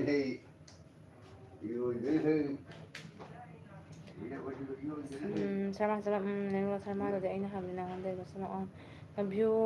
ꯚ꯭ꯌꯨ ꯀꯞꯈ꯭ꯔꯦ ꯇꯨꯝꯕ ꯍꯧꯒꯠꯄꯗ ꯚ꯭ꯌꯨꯁ ꯀꯞꯈ꯭ꯔꯦ ꯇꯨꯝꯕ ꯍꯧꯒꯠꯄꯗ ꯑꯥꯔꯖꯦ ꯃꯩꯇꯩ ꯕ꯭ꯂꯣꯁ ꯕꯣꯕꯤ ꯑꯩꯅ ꯐꯟ ꯆꯣꯡꯉ ꯂꯥꯛꯑꯦ ꯗꯥꯔꯁꯦ ꯊꯦꯡꯀ꯭ꯌꯨ ꯑꯩ ꯂꯥꯏꯐꯇ ꯂꯥꯛꯏꯁꯦ ꯌꯥꯝ ꯍꯔꯥꯎꯏ ꯂꯦꯞꯇꯅ ꯁꯞꯄꯣꯔꯠ ꯇꯧꯕꯤꯔꯕ ꯑꯥꯔ ꯖꯦ ꯕ꯭ꯔꯣ ꯋꯦꯜꯀꯝ ꯅꯨꯡꯁꯥꯕꯁꯨ ꯃꯅꯤꯄꯨꯔ ꯏꯟꯇꯔꯅꯦꯠ ꯌꯥꯔꯗꯤ ꯑꯃꯨꯛ ꯍꯦꯟꯅ ꯍꯦꯟꯗꯣꯏꯅꯤ ꯑꯣ ꯅꯨꯡꯁꯥꯕ ꯅꯉꯣꯟꯗꯒꯤ ꯊꯥꯝꯅꯦꯜ ꯀꯩꯀꯥ ꯍꯥꯞꯄ ꯃꯌꯥꯝ ꯇꯝꯒꯗꯕ ꯂꯩꯀꯣ ꯕ꯭ꯂꯣꯁ ꯇꯨꯝ ꯍꯧꯒꯠꯂꯛꯄꯩ ꯑꯆꯥꯔ ꯄꯤꯖꯗ꯭ꯔꯕꯣ ꯑꯣ ꯐꯨꯔꯇꯤ ꯄꯤꯊꯛꯈ꯭ꯔꯦ ꯑꯗꯣ ꯃꯁꯥꯁꯦ ꯅꯨꯡꯉꯥꯏꯇꯕ꯭ꯔꯥ ꯈꯪꯗꯦ ꯃꯥꯗꯨꯅ ꯍꯤꯡꯉꯦ ꯇꯧꯋꯤꯕ ꯆꯦꯅꯟꯗꯅꯤ ꯑꯥꯔꯖꯦ ꯃꯩꯇꯩ ꯕ꯭ꯂꯣꯁ ꯎꯔꯕꯁꯤ ꯅꯤꯟ ꯕ꯭ꯂꯣꯁ ꯍꯥꯏ ꯑꯥꯔꯖꯦ ꯄꯥꯔꯤ ꯃꯣꯃꯣ 10 ꯂꯥꯏꯛ ꯗꯟ ꯊꯦꯡꯀ꯭ꯌꯨ ꯁꯣ ꯃꯁ ꯑꯥꯔꯖꯦ ꯃꯩꯇꯩꯗ ꯕꯣꯕꯤꯁꯦ ꯀꯃꯦꯟꯒ ꯄꯥꯗꯦ ꯅꯠꯇꯦꯗ ꯏꯆꯥꯅꯨꯄꯤ ꯇꯨꯏꯁꯟ ꯊꯥꯗꯣꯛꯈꯤꯕꯀꯣ ꯗꯥꯔꯁꯦ ꯑꯗꯨꯅꯅꯤꯗ ꯇꯨꯏꯁꯟ ꯊꯥꯗꯣꯛꯑꯝꯗꯥꯏꯒꯤ ꯇꯧꯕꯤꯕ ꯅꯟꯗꯅꯤ ꯕ꯭ꯂꯣꯁ ꯍꯥꯏ ꯆꯦ ꯁꯣꯅꯤꯌꯥ ꯆꯦ ꯁꯣꯅꯤꯌꯥ ꯋꯦꯜꯀꯝ ꯏꯅꯣꯜ ꯆꯧꯕꯤꯔꯒꯦ ꯁꯪꯒꯣꯝꯗ ꯄꯋꯥ ꯑꯃꯃꯝ ꯅꯨꯃꯤꯠ ꯈꯨꯗꯤꯡ ꯂꯧꯁꯤꯔꯣ ꯏꯅꯣꯜꯆꯧꯕꯤꯒꯤ ꯁꯪꯒꯣꯝꯗꯣ ꯀꯔꯤꯒꯤ ꯂꯧꯔꯁꯨ ꯀꯩ ꯀꯥꯏꯒꯦꯅꯦ ꯄꯋꯥꯗꯨꯅ ꯑꯣꯛꯀꯗ꯭ꯔꯅꯦ ꯄꯋꯥ ꯑꯅꯤꯅ ꯀꯦꯖꯤ ꯃꯈꯥꯏ ꯅꯠꯇ꯭ꯔꯣ ꯀꯦꯖꯤ ꯃꯈꯥꯏ ꯑꯃ ꯂꯧꯁꯤꯔꯥ ꯑꯗꯨꯒ ꯏꯁ ꯄꯋꯥ ꯑꯃꯗꯨꯗꯤ ꯃꯥ ꯃꯊꯟꯇ ꯕꯣꯇꯜ ꯇꯨꯁꯦ 35 ꯄꯤꯕꯁꯦ ꯃꯊꯟ ꯊꯛꯏꯗꯨꯅꯤ ꯑꯃꯨꯛꯇ ꯃꯊꯟ ꯊꯛꯏꯗꯨꯅꯤ ꯃꯥ ꯑꯃꯨꯛꯇ ꯀꯦꯖꯤ ꯃꯈꯥꯏ ꯑꯃꯃꯝ ꯂꯧꯕꯤꯅꯕ ꯅꯪ ꯑꯝꯇ ꯍꯥꯏꯅꯔꯝꯃꯣ ꯅꯧꯔꯤꯉꯩꯗꯨꯒ ꯍꯥꯏꯅꯔꯝꯃꯣ ꯅꯠꯇ꯭ꯔꯗꯤ ꯃꯤꯅ ꯑꯃꯨꯛ ꯂꯧꯈꯤꯅ ꯍꯥꯎꯁꯐꯨꯜ ꯑꯣꯏꯒꯤꯅ ꯌꯥꯔꯣꯏ ꯈꯪꯉꯕꯣ ꯍꯧꯖꯤꯛ ꯈꯔ ꯍꯥꯏꯅꯔꯝꯃꯣ ꯍꯌꯦꯡꯗꯒꯤ ꯂꯧꯒꯦ ꯍꯥꯏꯌꯨ ꯀꯦꯖꯤ ꯃꯈꯥꯏ ꯑꯃꯃꯝ ꯍꯌꯦꯡꯗꯒꯤ ꯀꯦꯖꯤ ꯃꯈꯥꯏ ꯂꯧꯒꯦ ꯍꯥꯏꯔꯣꯕ ꯀꯌꯥꯅꯣ ꯍꯪꯉꯣ ꯄꯩꯁꯥꯗꯣ ꯑꯗꯨꯏꯗꯤ ꯇꯣꯟꯗꯩ ꯂꯧꯔꯗꯤ ꯗꯨꯀꯥꯟꯗꯩ ꯂꯧꯕꯅ ꯄꯩꯁꯥ ꯈꯔ ꯍꯤꯡꯉꯤꯗꯅ ꯀꯦꯖꯤ ꯃꯈꯥꯏ ꯂꯧꯒꯦ ꯍꯥꯏꯌꯨ ꯆꯦꯅꯟꯗꯅꯤ ꯑꯥꯔꯖꯦ ꯎꯔꯕꯁꯤ ꯈꯣꯏꯔꯝꯈ꯭ꯔꯦ ꯅꯟꯗꯅꯤ ꯕ꯭ꯂꯣꯁ ꯍꯥꯏ ꯑꯥꯔꯖꯦ ꯄꯥꯔꯤ ꯃꯣꯃꯣ 10 ꯂꯥꯏꯛ ꯑꯥꯔꯖꯦ ꯕꯣꯕꯤꯁꯦ ꯀꯃꯦꯟꯒ ꯄꯥꯗꯦꯅꯦ ꯅꯟꯗꯅꯤ ꯍꯥꯏ ꯆꯦ ꯁꯣꯅꯤꯌꯥ ꯆꯦ ꯁꯣꯅꯤꯌꯥ ꯅꯟꯗꯅꯤꯁꯦ ꯍꯥꯏꯔꯤꯕꯁꯤ ꯑꯣꯟ ꯑꯥꯔꯖꯦ ꯃꯩꯇꯩ ꯕ꯭ꯂꯣꯁ ꯅꯟꯗꯅꯤ ꯁꯤ ꯅꯟꯗꯅꯤ ꯕ꯭ꯂꯣꯁ ꯑꯥꯔꯖꯦ ꯃꯌꯥ ꯈꯤꯒꯠꯂꯛꯏ ꯑꯥꯔꯖꯦ ꯃꯩꯇꯩ ꯕ꯭ꯂꯣꯁ ꯅꯟꯗꯅꯤ ꯏꯃꯣꯖꯤ ꯁꯣꯏꯅ ꯇꯧꯔꯤꯅꯤ ꯁꯥꯎꯅꯨ ꯗꯒꯤꯆꯟ ꯕꯣꯕꯤ ꯁꯔꯀꯥꯔ ꯆꯣꯡꯉꯒ ꯂꯥꯛꯏ ꯅꯟꯗꯅꯤ ꯃꯩꯇꯩ ꯕ꯭ꯂꯣꯁ ꯅꯟꯗꯅꯤ ꯆꯦ ꯋꯦꯜꯀꯝ ꯆꯦ ꯁꯨꯁꯤꯂꯥ ꯗꯤꯖꯦꯗꯣ ꯑꯦꯜꯕꯤ ꯊꯥꯏ ꯃꯥꯅ ꯑꯩꯉꯣꯟꯗ ꯅꯣꯇꯤꯐꯤꯀꯦꯁꯟ ꯂꯥꯛꯏ ꯑꯥꯔꯖꯦ ꯃꯩꯇꯩ ꯏꯇꯥꯎꯕꯤ Robita kitchen 1K congratulations thank you ꯆꯦ ꯔꯣꯕꯤꯇꯥꯒꯤ ꯗꯤꯄꯤꯁꯦ ꯎꯕꯗ ꯑꯩꯗꯤ ꯉꯥꯎꯔꯦ ꯋꯥꯟꯗꯗꯣꯔꯦ ꯐꯖꯃꯟꯒꯤꯗꯅ ꯅꯨꯡꯁꯤꯕꯅ ꯆꯦ ꯔꯣꯕꯤꯇꯥꯗꯤ ꯃꯁꯛꯁꯦ ꯅꯧꯕꯅ ꯆꯦ ꯔꯣꯕꯤꯇꯥ ꯅꯪ ꯏꯌꯔꯁ ꯀꯌꯥꯅꯣꯅꯦ ꯅꯪ ꯅꯁꯛꯇꯣ ꯅꯧꯒ꯭ꯔꯖꯥꯠꯅꯦꯕꯣ ꯑꯗꯨꯗꯤ ꯑꯩꯗꯤ ꯊꯥꯝꯅꯦꯜ ꯍꯥꯞꯄ ꯍꯩꯇꯦ ꯁꯤꯗ ꯁꯦꯝꯕ ꯉꯝꯗꯦꯕꯣ ꯑꯩ ꯔꯣꯕꯤꯇꯥ ꯀꯤꯆꯟ ꯍꯥꯟꯅꯅꯦ ꯀꯩꯅꯣ ꯀꯩꯅꯣꯃ ꯑꯦꯞꯁ ꯑꯃ ꯂꯩꯕꯅꯤꯅꯦ ꯑꯗꯨ ꯑꯦꯞꯁꯇꯨꯒꯩꯗꯤ ꯉꯝꯃꯝꯃꯦꯕ ꯕꯣꯕꯤ ꯇꯨꯃꯤꯟꯅ ꯑꯦꯜꯕꯤ ꯋꯥ ꯌꯥꯝꯅ ꯄꯪ ꯇꯧꯅꯨꯀꯣ ꯉꯔꯥꯡꯁꯦ ꯑꯦꯜꯕꯤ ꯂꯣꯏꯔꯝꯗꯥꯏꯗ ꯐꯖꯕꯁꯤ ꯀꯌꯥ ꯔꯣꯕꯤꯇꯥ ꯆꯠꯂꯨꯔꯕꯁꯤ ꯊꯦꯡꯀ꯭ꯌꯨ ꯅꯁꯥꯀꯣ ꯊꯥꯝꯅꯦꯜꯗ ꯀꯣꯏꯁꯟ ꯑꯃ ꯍꯥꯞꯄꯣ ꯏꯆꯦ ꯑꯩ ꯃꯈꯜ ꯁꯨꯝ ꯌꯦꯡꯂꯤꯅꯤ ꯅꯣꯡꯁꯥꯕ ꯀꯣꯆ ꯅꯉꯣꯟꯗꯩ ꯇꯝꯗꯣꯏꯅꯤ ꯔꯣꯕꯤꯇꯥ ꯀꯤꯆꯟ ꯁꯔꯃ ꯆꯔꯥ ꯋꯥꯟꯕ ꯂꯣꯏꯔꯕꯣ ꯅꯣꯡꯁꯥꯕꯒꯤ ꯃꯣꯕꯥꯏꯜ ꯅꯝꯕꯔ ꯐꯣꯟ ꯇꯧꯕꯒ ꯆꯪꯗꯦ ꯔꯣꯕꯤ ꯆꯦ ꯗꯤꯄꯤꯁꯦ ꯐꯖꯩꯌꯦ ꯊꯦꯡꯀ꯭ꯌꯨ ꯎꯔꯕꯁꯤ ꯁꯣꯏꯕꯝ ꯆꯦ ꯕꯣꯕꯤ ꯀꯦꯖꯤ ꯃꯈꯥꯏ ꯅꯠꯇꯦ ꯂꯤꯇꯔ ꯃꯈꯥꯏ ꯀꯦꯖꯤ ꯃꯈꯥꯏꯒ ꯂꯤꯇꯔ ꯃꯈꯥꯏꯒ ꯈꯦꯠꯅꯕ꯭ꯔꯣꯅꯦ ꯔꯣꯕꯤꯇꯥ ꯀꯤꯆꯟ ꯏꯆꯥꯅꯨꯄꯥ ꯑꯩꯒꯤ ꯑꯦꯖ ꯈꯔ ꯍꯥꯏꯈ꯭ꯔꯣ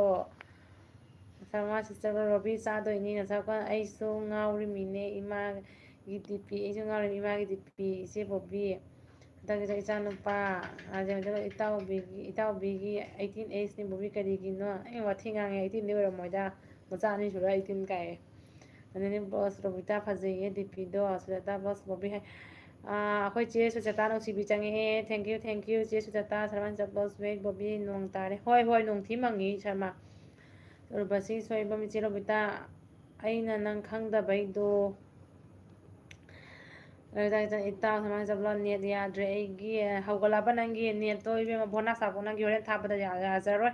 ꯑꯆꯥꯄꯣꯠ 39 thank you R J Meitei blog Sujata ꯏꯆꯦꯟ ꯀꯧꯈ꯭ꯔꯦ ꯕꯇꯥꯀꯆꯟ ꯅꯟꯗꯅꯤ ꯊꯦꯡꯀ꯭ꯌꯨ ꯕꯇꯥꯀꯆꯟ ꯁꯨꯖꯥ ꯅꯟꯗꯅꯤ ꯕꯣꯁ ꯋꯦꯜꯀꯝ ꯔꯣꯕꯤ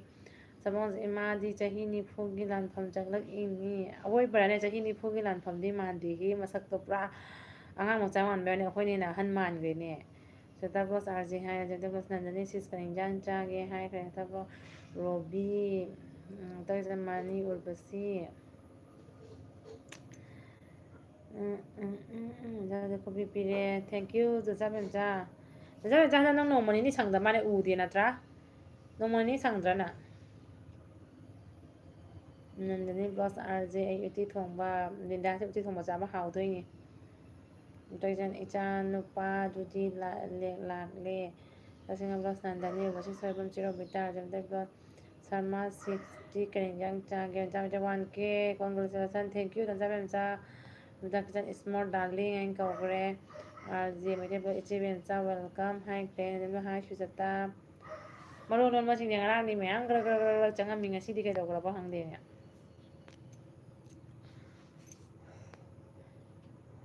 ꯕꯦꯝꯆꯥ ꯃꯩꯇꯩ ꯎꯄꯥ ꯕꯤꯗꯥ ꯀꯤꯆꯟ ꯎꯔꯕꯁꯤ ꯍꯥꯏꯅ ꯀꯧꯈ꯭ꯔꯦ ꯆꯦ ꯄꯥꯔꯤꯃꯣꯟ ꯆꯪꯉꯝꯕꯅꯤꯅꯦ ꯆꯦ ꯁꯣꯅꯤꯌꯥ ꯆꯪꯉꯝꯕꯅꯤ ꯊꯣꯛꯈ꯭ꯔꯕ ꯖꯥꯠꯂꯥ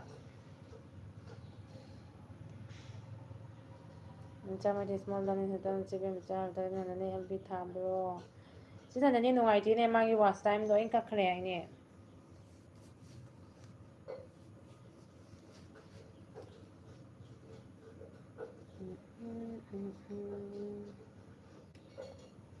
ꯋꯥꯔꯤ ꯂꯤꯔꯣ ꯇꯥꯔꯁꯤ ꯋꯥꯔꯤ ꯅꯟꯗꯅꯤꯒꯤ ꯋꯥꯁ ꯇꯥꯏꯝ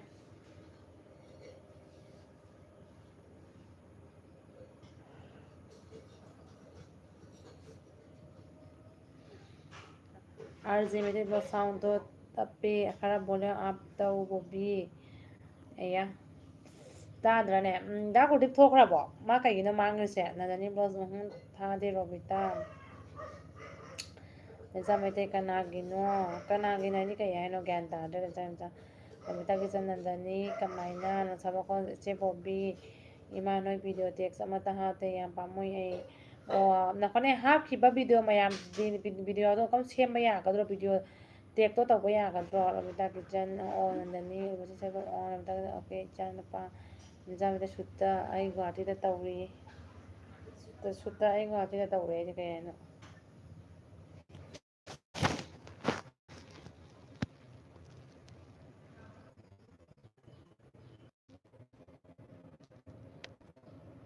ꯄꯤꯔꯛꯀꯦꯅꯦ ꯕ꯭ꯂꯨ ꯂꯩꯔꯝꯃꯣꯏꯗꯨꯅꯅꯤꯅ ꯃꯤꯒꯤ ꯃꯆꯥꯕ ꯌꯥꯗꯦ ꯏꯃꯥ ꯑꯃꯠꯇꯅ ꯄꯣꯛꯄ ꯏꯆꯤꯟ ꯏꯅꯥꯎꯅꯤ ꯃꯤꯒꯤ ꯃꯆꯥꯕ ꯌꯥꯗꯦ ꯏꯃꯥ ꯑꯃꯠꯇꯅ ꯄꯣꯛꯄ ꯏꯆꯤꯟ ꯏꯅꯥꯎꯅꯤ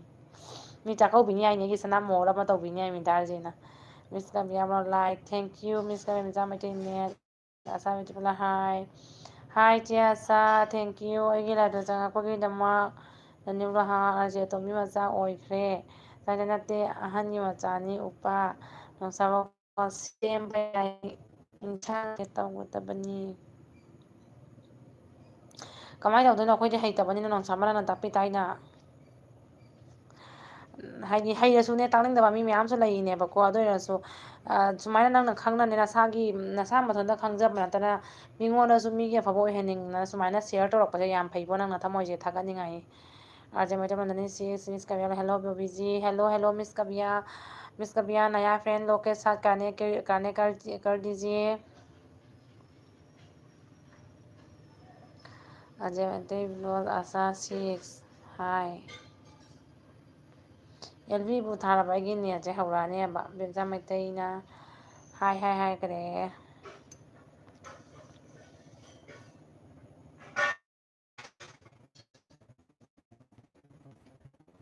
कर लिया है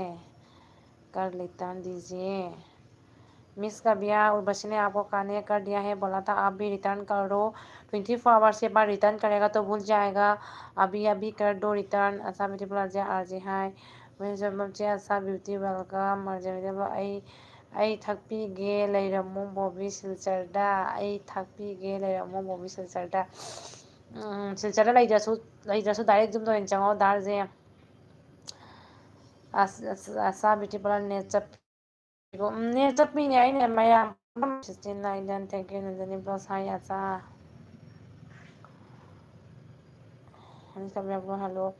ꯑꯁꯥ beauty parlour thank you Urvashi miss ꯁꯦꯕꯤꯌꯔ ꯕ꯭ꯂꯣꯁ ꯍꯦꯜꯂꯣ ꯈꯣꯏꯔꯝꯖꯔꯤ ꯍꯦꯜꯂꯣ ꯈꯣꯏꯔꯝꯖꯔꯤꯒ ꯍꯥꯏꯈ꯭ꯔꯦ ꯃꯤ ꯑꯇꯣꯞꯄ ꯖꯥꯇꯤꯁꯤꯒ ꯑꯩꯁꯦ ꯁꯣꯅꯣꯅꯤꯅꯦ Asha beauty parlour hello Nandini ꯕꯦꯝꯆꯥ ꯃꯩꯇꯩ ꯎꯔꯨꯔꯨ ꯂꯩꯔꯤꯕꯅꯦ ꯎꯔꯨꯔꯨ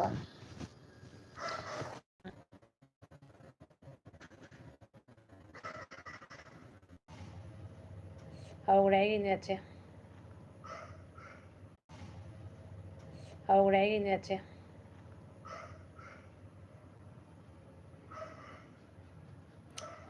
ꯑꯁꯥ ꯕ꯭ꯌꯨꯇꯤ ꯄꯥꯔꯂꯔ ꯆꯦ ꯕꯦꯝꯆꯥ ꯍꯥꯏ ꯑꯁꯥ ꯕ꯭ꯌꯨꯇꯤ ꯄꯥꯔꯂꯔ ꯑꯅꯨꯁꯤꯁ ꯑꯖय ꯃꯩꯇꯩꯂꯣꯟ ꯅꯦꯠ ꯚꯥꯂꯣ ꯅꯥꯏꯔꯦ ꯕꯣꯕꯤ ꯑꯅꯨꯀꯩꯁꯥꯝ ꯅꯦꯠ ꯉꯥꯎꯔꯦꯁꯦ ꯑꯅꯨꯀꯩꯖꯥꯝ ꯑꯁꯥ ꯑꯁꯥ ꯃꯩꯇꯩꯂꯣꯟ ꯏꯆꯦ ꯑꯅꯨ ꯍꯥꯏ ꯃꯩꯇꯩꯂꯣꯟ ꯏꯆꯦ ꯑꯁꯥ ꯀꯩꯗꯧꯔꯤꯒꯦ ꯑꯥꯔꯖꯦ ꯁꯕꯥꯀꯣꯟꯁ ꯃꯩꯇꯩ ꯑꯁꯥ ꯑꯁꯥ ꯕ꯭ꯌꯨꯇꯤ ꯄꯥꯔꯂꯔ ꯎꯔꯕꯁꯤ ꯑꯩ ꯄꯥꯔꯂꯔꯗꯅꯤ ꯐꯝꯂꯤ ꯆꯦ ꯑꯁꯥꯒꯤ ꯄꯥꯔꯂꯔꯗ ꯅꯣꯡꯃ ꯀꯣꯏꯔꯨ ꯇꯥꯔꯤ ꯑꯅꯨꯀꯩꯖꯥꯝ ꯍꯀꯥꯝ ꯆꯜꯂꯦ ꯅꯨꯡꯊꯤꯟ ꯇꯨꯝꯍꯧꯗ꯭ꯔꯦ ꯑꯗꯨꯅ ꯍꯀꯥꯝ ꯆꯜꯂꯤꯃꯤꯅꯦ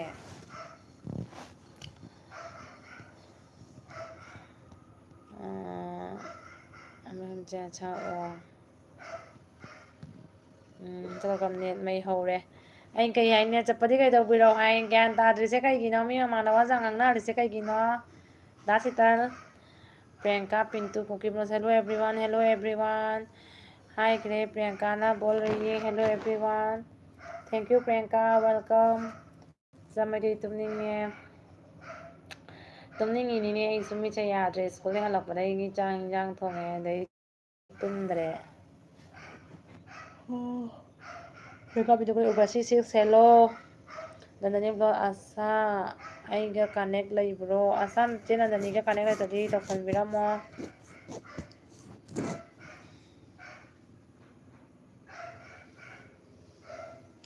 ꯕꯦꯝꯆꯥ ꯃꯩꯇꯩ ꯄ꯭रिꯌꯥꯡꯀꯥ ꯍꯥꯏ ꯄ꯭रिꯌꯥꯡꯀꯥ ꯅꯟꯗꯅꯤꯗꯤ ꯍꯦꯜꯂꯣ प्रियंका नया फ्रेंड लोग के साथ कनेक्ट करो ऐसा वीडियो ꯂꯩꯇ꯭ꯔꯦ ꯅꯟꯗꯅꯤ ꯂꯩꯁꯜꯂꯣ ꯂꯩꯇ꯭ꯔꯗꯤ ꯐꯟ ꯆꯣꯡꯁꯜꯂꯣ ꯃꯌꯨꯝꯗ ꯀꯣꯏꯔꯨꯔꯣ ꯀꯔꯤ ꯀꯔꯤ ꯑꯍꯥꯎ ꯑꯊꯨꯝ ꯆꯥꯅꯕꯒꯤ ꯔꯦꯗꯤꯗ ꯇꯧꯍꯜꯂꯝꯃꯣ ꯑꯗꯨꯒ ꯇꯨꯝꯕ ꯑꯦꯜꯕꯤ ꯇꯥꯔꯣ ꯑꯗꯨꯅ ꯐꯔꯗ꯭ꯔꯥ ꯄ꯭रिꯌꯥꯡꯀꯥ ꯄꯤꯟꯇꯨ ꯕꯦꯝꯆꯥ ꯁꯤꯁꯇꯔ ꯍꯦꯜꯂꯣ ꯆꯦ ꯁꯨꯖꯇꯥ ꯊꯣꯛꯈ꯭ꯔꯕꯣ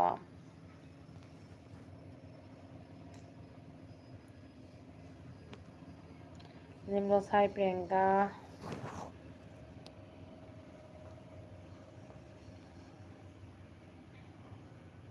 मैत्री कैसे हो Priyanka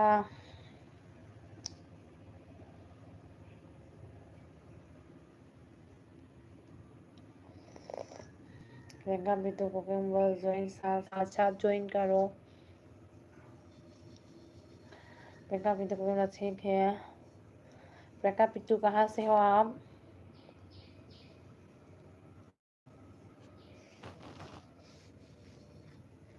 new friends join me new friends Priyanka Bittu को ज्वाइन करो प्रियंका आप भी किसी के घर पे जाके कनेक्ट करो ꯑꯩꯒꯤ ꯇꯔꯥ ꯃꯁꯥ ꯄꯥꯟꯈ꯭ꯔꯦ ꯑꯩꯒꯤ ꯇꯔꯥ ꯃꯁꯥ ꯄꯥꯟꯈ꯭ꯔꯦ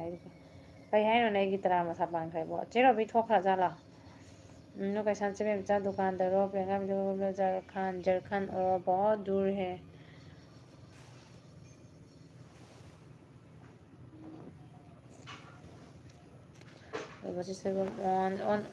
ꯑꯣꯟꯗ ꯂꯩꯌꯣ ꯑꯩ ꯂꯣꯏꯗ꯭ꯔꯤꯕ ꯑꯣꯟꯗ ꯂꯩꯌꯣ ꯑꯩ ꯀꯨꯏꯅ ꯊꯥꯔꯣꯏ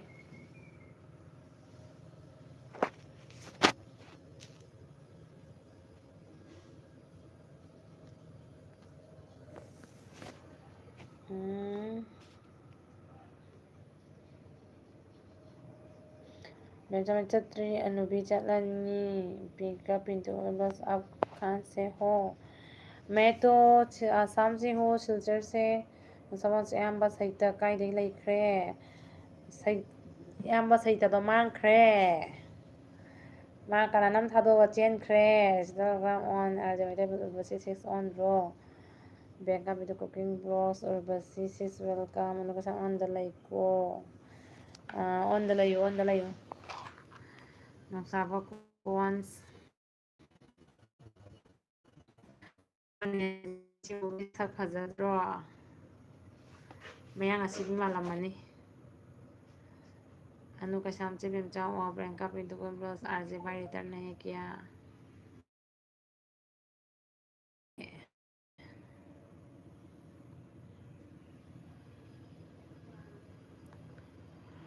प्रियंका पिंटू ब्लॉस आरजे भाई रिटर्न नहीं किया आरजे भाई रिटर्न करो प्रियंका को रिटर्न करो आरजे भाई लोकम हीरोइन माले मयांग असीबी माले है नहीं हीरोइन माले से आशा ब्यूटी पार्लर ऑन आशा नाखोन छंगी तुम मैम फमाने एलबी थाबोनी चंगते तुम फबजाल हे हंगबा तुम हे कनेबा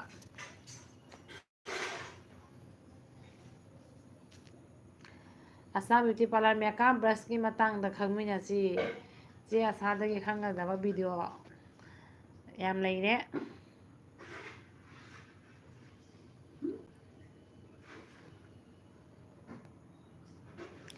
इयाम्बा नासिका सिदी सना असेंगवा माले नोय लंगना माले काइजेको डायमंड बाजार ले लेको डायमंड नी प्रियंका पिंटू के ब्लॉग आशादी ज्वाइन करो रिटर्न अभी देंगे आशादी प्रियंका के साथ ज्वाइन करो वो भी साथ साथ रिटर्न करेगा आरजे मेरे ब्लॉग प्रियंका अब मेरा वीडियो में कमेंट कीजिए ना मैं आपको बाद में रिटर्न करती हूँ सिक्स ओके चकम साबा मनी दासितलना पिरकपनी से दासितलना पिरक पसना असेंगमनी Priyanka Pintu cooking blogs okay नुगसा ऑन जनवरी खरा ले लौदना आशा ब्यूटी पार्लर हाँ जरूर प्रियंका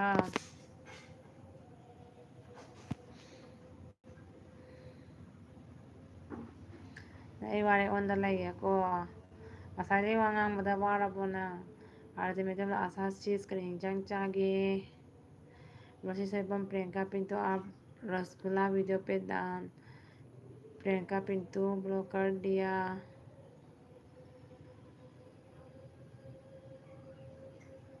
निम्न आशा दान तौक्रे प्रियंका पिंटू के मजदू है आओ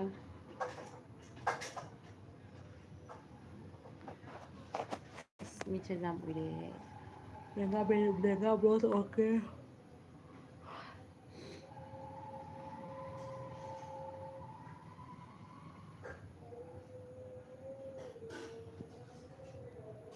मुझे प्रियंका पिंटू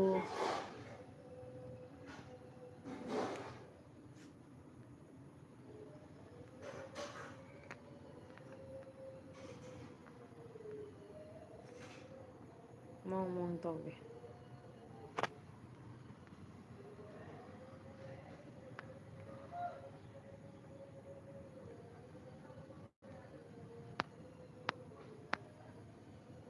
लोरे सिंगे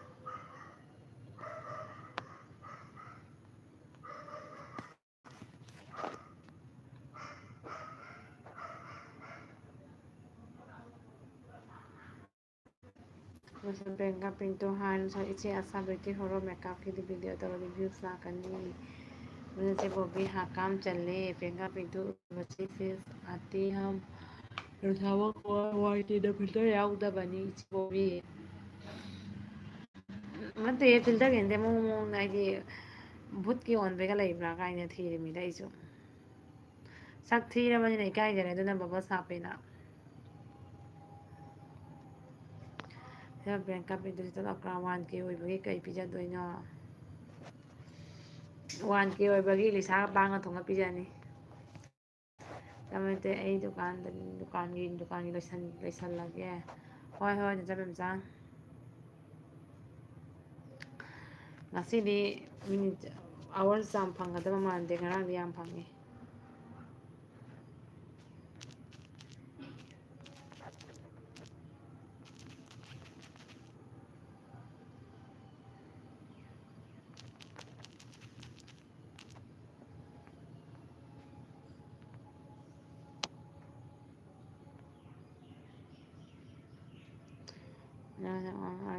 ꯅꯨꯡꯗꯥꯡꯒꯤ ꯆꯥꯛ ꯊꯣꯡꯉꯕꯣ ꯄꯥꯟ ꯆꯥꯗꯦ ꯄꯥꯟ ꯆꯥꯗ꯭ꯔꯗꯤ ꯑꯦꯂꯤꯁꯥꯗ ꯁꯔꯁꯣ ꯊꯣꯡꯉ ꯁꯔꯁꯣ ꯑꯣꯏꯅ ꯇꯧꯔ ꯄꯤꯖꯔꯒꯦ ꯑꯗꯨꯗꯤ ꯌꯥꯕ꯭ꯔꯥ ꯍꯥꯏꯌꯨ ꯕꯝ ꯆꯦꯅꯪ ꯀꯦꯛ ꯀꯛꯑꯣꯏꯗ꯭ꯔꯣ 1K ꯀꯦꯛ ꯀꯛꯑꯣꯏꯗ ꯃꯣꯅꯤꯇꯥꯏꯁ ꯇꯧ ꯌꯥꯔ ꯀꯛꯀꯦ ꯅꯁꯥꯕꯀꯣꯠ ꯑꯌꯥꯝꯕ ꯁꯩꯇ ꯍꯨꯏꯁꯥ ꯍꯨꯏ ꯑꯌꯥꯝꯕ ꯁꯩꯇ ꯍꯨꯏꯁꯥ ꯇꯜꯂꯦ ꯇꯨꯀꯠꯆꯩꯌꯦ ꯑꯗꯨꯗꯤ ꯍꯥꯏꯅꯔꯝꯃꯕꯣ ꯍꯥ ꯌꯥꯕ꯭ꯔꯣ ꯌꯥꯕꯗꯨꯒ ꯃꯤ ꯂꯧꯅꯅꯤ ꯍꯥꯏꯕ꯭ꯔꯣ ꯑꯝꯇꯪ ꯈꯪꯗꯦ ꯑꯩꯅ ꯁꯨꯝ ꯁꯤꯒꯩ ꯆꯠꯄꯗ ꯃꯥ ꯂꯨꯖꯔꯝꯃꯤ ꯂꯝꯕꯤꯗ ꯂꯦꯞꯄ ꯑꯩ ꯁꯪꯒꯣꯝꯗꯨ ꯀꯩꯅꯣ ꯇꯧ ꯈꯔ ꯂꯧꯒꯦ ꯀꯦꯖꯤ ꯃꯈꯥꯏ ꯍꯥꯏꯕꯗ ꯀꯦꯖꯤ ꯃꯈꯥꯏ ꯍꯥꯏꯕꯗ ꯀꯦꯖꯤ ꯃꯈꯥꯏꯗꯨꯗꯤ ꯀꯩꯗꯧꯒꯗ꯭ꯔꯥ ꯇꯧꯔꯤꯁꯤꯕꯣ ꯑꯩꯕꯨ ꯁꯤꯜꯂꯣꯏꯁꯦ ꯍꯥꯏꯅ ꯑꯗꯣ ꯑꯩꯅ ꯍꯥꯏꯔꯝꯗ꯭ꯔꯗꯤ ꯐꯪꯒꯗ꯭ꯔꯥꯗꯣ ꯑꯗꯨꯅꯤꯗꯣ ꯄꯋꯥꯃꯨꯛꯗꯤ ꯐꯪꯒꯅꯤ ꯑꯩꯅꯁꯦ ꯄꯋꯥ ꯊꯛꯄꯒꯤ ꯄꯋꯥ ꯑꯃ ꯊꯛꯏ ꯃꯁꯨ ꯄꯋꯥ ꯊꯛꯇꯣꯛꯄ꯭ꯔꯥ ꯅꯪ ꯑꯌꯨꯛꯇ ꯄꯋꯥ ꯑꯃ ꯊꯛꯑꯅꯤ ꯅꯨꯡꯊꯤꯜ ꯁꯅꯥꯒꯤꯗꯣ ꯄꯋꯥ ꯑꯃ ꯊꯛꯑꯅꯤ ꯁꯪꯒꯣꯝꯗꯣ ꯀꯨꯏꯅ ꯆꯠꯇꯦꯕ ꯑꯗꯨꯅ ꯃꯣꯏꯁꯨ ꯑꯅꯤꯃꯛꯇꯣ ꯄꯋꯥ ꯄꯋꯥ ꯊꯛꯄ ꯌꯥꯏ ꯑꯗꯣ ꯌꯥꯔꯒꯗꯤ ꯀꯦꯖꯤ ꯃꯈꯥꯏꯗ ꯄꯤꯌꯨ ꯍꯥꯏꯌꯨ ꯑꯗꯨ ꯈꯪꯕ꯭ꯔꯥ ꯍꯥꯏꯕꯅꯦ ꯑꯩ ꯃꯥ ꯁꯤꯜꯂꯛꯀꯦ ꯌꯦꯡꯒꯦ ꯍꯥꯏ ꯀꯩꯅꯣ ꯂꯤꯂꯤ ꯑꯃ ꯊꯝꯃꯨ ꯂꯩꯕ꯭ꯔꯥ ꯂꯤꯂꯤ ꯑꯗꯨꯝꯕ ꯂꯤꯂꯤꯗꯣ ꯌꯥꯔꯣꯏꯗ꯭ꯔꯗꯣ ꯁꯨꯝꯕ ꯂꯩꯕ꯭ꯔꯣ ꯅꯪ ꯊꯛꯏꯗꯨꯅꯤꯅ ꯂꯤꯂꯤ ꯉꯥꯛꯇ ꯂꯩꯔꯝꯕꯅꯤ ꯅꯪ ꯀꯥꯏꯗ ꯌꯦꯡꯒꯦ ꯉꯥꯏꯈꯣ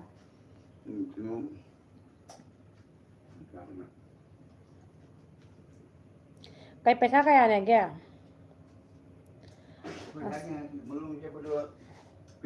ꯀꯅꯥꯗ ꯄꯤꯗꯣꯏꯅꯤꯅ ꯑꯉꯛ ꯄꯩꯁꯥ ꯊꯥ ꯐꯥꯔꯒ ꯄꯤꯅꯤ ꯍꯥꯏꯕꯗꯅ ꯊꯥ ꯐꯥꯔꯗꯤ ꯑꯗꯨꯅ ꯄꯤꯗꯣꯏꯅꯤ ꯀꯌꯥꯅꯣ ꯍꯪꯉꯣꯕ ꯑꯩꯈꯣꯏꯅ ꯉꯝꯗꯅ ꯃꯔꯛꯀꯤ ꯊꯥ ꯃꯈꯥꯏꯒꯤ ꯄꯤꯊꯣꯛꯑꯁꯨ ꯌꯥꯏ ऐसा भी बैंक जी आपको सपोर्ट किया है आप भी मुझे कीजिएगा ꯋꯥ ꯉꯥꯡꯅꯕꯗ ꯃꯦꯟ ꯇꯥꯅ ꯉꯥꯡꯅꯔꯛꯀꯦ ꯂꯩꯇꯦ ꯑꯥꯔꯖꯦꯕ꯭ꯂꯣ ꯊꯣꯡꯗ꯭ꯔꯤꯌꯦ ꯗ꯭ꯌꯨꯇꯤ ꯂꯣꯏꯗ꯭ꯔꯤꯕꯣ ꯑꯥꯔꯖꯦꯕ꯭ꯂꯣ ꯍꯦꯛꯇꯂꯛꯀꯅꯣ ꯁꯥꯕ ꯅꯣꯡ ꯄꯦꯟꯆꯥ ꯃꯩꯇꯩ ꯑꯥꯔꯖꯦ ꯑꯣꯏꯕꯁꯤ ꯂꯣꯏꯗ꯭ꯔꯤꯗ ꯋꯥꯡꯂꯤꯗꯅꯕꯨ ꯁꯥꯅꯦ ꯀꯔꯗꯤꯌꯥ ꯄꯦꯡꯀ ꯑꯣꯛꯁꯥ ꯃꯇꯨꯝ ꯑꯆꯧꯕꯗꯤ ꯏꯌꯥꯝꯕ ꯆꯥꯊꯔꯣ ꯅꯣꯏꯕꯥꯅꯤ ꯇꯧꯍꯧꯅꯔꯒ ꯅꯁꯥꯃꯛ ꯕꯦꯁ ꯏꯀꯨꯕꯣꯛꯁ ꯍꯥꯏꯁꯤꯅꯤ ꯃꯣꯏꯁꯕ ꯑꯥꯔꯖꯦꯕ꯭ꯔꯣ ꯑꯣ ꯁꯤꯗ ꯂꯥꯛꯄ ꯅꯪꯁꯥꯕ ꯌꯥꯏ ꯑꯗꯨꯗꯤ ꯃꯆꯥ ꯅꯨꯡꯉꯥꯏꯕ꯭ꯔꯣ ꯂꯃꯒ ꯑꯗꯨꯝ ꯂꯩꯔꯝꯃꯤ ꯅꯨꯡꯉꯥꯏꯔꯦ ꯀꯔꯤ ꯍꯥꯏꯔꯣ ꯅꯪ ꯂꯧ ꯇꯥꯔꯗꯤ ꯗꯦꯠꯇꯣ ꯀꯩ ꯅꯨꯃꯤꯠꯅꯣ ꯍꯌꯦꯡꯗꯤ ꯂꯧꯔꯅꯤꯗꯅ ꯅꯪ ꯍꯌꯦꯡꯗꯤ ꯍꯥꯏꯅꯔꯝꯗ꯭ꯔꯣ ꯍꯌꯦꯡꯗꯤ ꯍꯥꯏꯅꯔꯝꯗ꯭ꯔꯣ ꯍꯣꯏꯑꯕ ꯑꯗꯨꯅꯤ ꯍꯌꯦꯡ ꯀꯦꯂꯦꯟꯗꯔ ꯂꯩꯁꯜꯂ ꯂꯣꯏꯔꯦꯅ ꯗꯦꯠꯇꯣ ꯏꯁꯟꯗꯅ ꯊꯝꯅꯔꯦ ꯅꯪꯁꯥꯕ ꯀꯌꯥ ꯁꯨꯔꯦ ꯉꯁꯤ ꯂꯥꯏꯔꯤꯛ ꯌꯥꯝ ꯇꯧꯔꯔꯣꯏ ꯃꯁꯥ ꯅꯨꯡꯉꯥꯏꯇꯦꯗꯨꯅꯅꯦ ꯃꯥ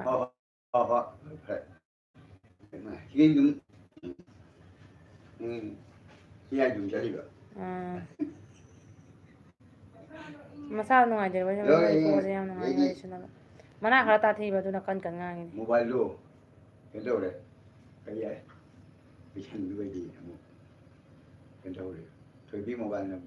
ꯀꯩꯅꯣꯅ ꯁꯥꯟꯅꯔꯣꯏꯕ ꯑꯗꯨꯏ ꯃꯥꯏ ꯃꯣꯕꯥꯏꯜꯗꯨ ꯅꯦꯠ ꯌꯥꯗꯕ ꯆꯅꯨꯒꯤꯗꯣ ꯏꯪꯅꯕ ꯌꯥꯏꯅ ꯍꯦꯟꯅ ꯌꯦꯡꯉꯨ ꯍꯥꯏꯅ ꯇꯧꯔ ꯅꯦꯠꯇꯨ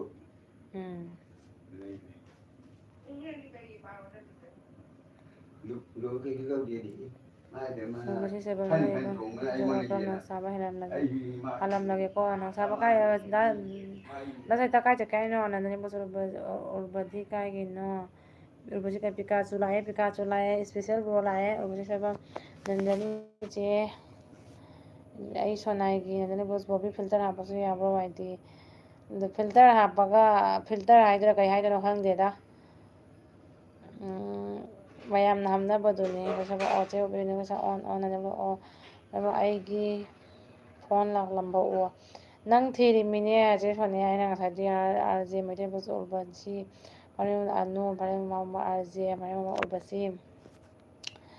ꯎꯔꯕꯁꯤ ꯍꯥꯎ ꯑꯗꯨꯒ ꯁꯥꯟꯆꯤ ꯃꯣꯡ ꯈꯣꯏꯔꯝꯖꯔꯤ ꯆꯦ ꯁꯣꯅꯤꯌꯥꯅ ꯑꯦꯜꯕꯤ ꯊꯥꯗꯕꯗꯩ ꯄꯨꯡꯆꯤꯛ ꯆꯤꯛꯏ ꯀꯔꯤ ꯃꯊꯦꯜ ꯆꯥꯔꯒꯦ ꯄ꯭ꯔꯤꯌꯥꯡꯀꯥ ꯄꯤꯟꯇꯨ ꯄꯤꯀꯥꯆꯨ ꯉꯁꯤꯃꯨ ꯃꯁꯛꯁꯦ ꯈꯪꯕ ꯐꯖꯊꯣꯛꯑꯣ ꯁꯣꯟꯗ ꯃꯤꯅ ꯃꯌꯥꯡ ꯑꯁꯤꯕ ꯃꯥꯜꯂꯦꯅ ꯍꯥꯏꯅꯔꯤ ꯄ꯭ꯔꯤꯌꯥꯡꯀꯥ ꯄꯤꯟꯇꯨ ꯑꯥꯔꯖꯦ ꯚꯥꯏ ꯔꯤꯇꯔꯟ ꯀꯔ ꯗꯤꯌꯥ ꯎꯠꯄꯁꯤ ꯑꯩ ꯍꯥꯏꯗꯦꯀꯣ ꯅꯟꯗꯅꯤꯅ ꯍꯥꯏꯕꯅꯤ ꯑꯥꯔꯖꯦ ꯖꯝꯄꯤꯡ ꯕꯣꯗꯥꯐꯣꯟ ꯅꯦꯠ ꯄ꯭ꯔꯣꯕ꯭ꯂꯦꯝ ꯄ꯭ꯔꯤꯌꯥꯡꯀꯥ ꯄꯤꯟꯇꯨ ꯑꯩꯅ ꯑꯦꯜꯕꯤ ꯊꯥꯗꯤ ꯅꯦꯠ ꯄ꯭ꯔꯣꯕ꯭ꯂꯦꯝ ꯍꯦꯛꯇ ꯑꯣꯏ ꯑꯗꯣ ꯍꯣꯔꯦꯟꯗꯤ ꯌꯥꯔꯔꯣꯏꯅꯦ ꯅꯪ ꯃꯔꯛꯇꯨꯗ ꯆꯠꯂ ꯍꯥꯏꯗꯨꯅ ꯍꯌꯦꯡꯗꯩ ꯂꯧꯒꯦꯅ ꯍꯌꯦꯡꯗꯩ ꯂꯧꯒꯦ ꯄꯩꯁꯥꯗꯣ ꯀꯌꯥꯅꯣ ꯑꯝꯇ ꯍꯪꯉꯣꯕ ꯄꯨꯡ ꯀꯌꯥꯗ ꯂꯧꯗꯣꯏꯕ ꯃꯣꯏ ꯏꯁꯤꯡ ꯌꯥꯜꯂ ꯄꯤꯔꯛꯇꯣꯏꯔꯣ ꯑꯩꯈꯣꯏꯅ ꯑꯃꯨꯛ ꯁꯤꯗ ꯌꯥꯟꯗꯣꯏꯔꯣ ꯑꯩꯈꯣꯏꯅ ꯑꯃꯨꯛ ꯁꯤꯗ ꯌꯥꯟꯗꯣꯏꯔꯣ ꯃꯣꯏ ꯑꯥꯗꯩ ꯑꯗꯨꯝ ꯌꯥꯜꯂ ꯄꯤꯔꯛꯇꯣꯏ ꯅꯠꯇ꯭ꯔꯣ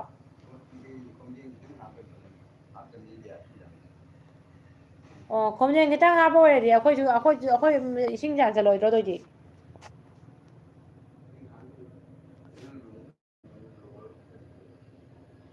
ꯏꯁꯤꯡ ꯌꯥꯅꯗꯥꯏꯅꯦ ꯑꯣ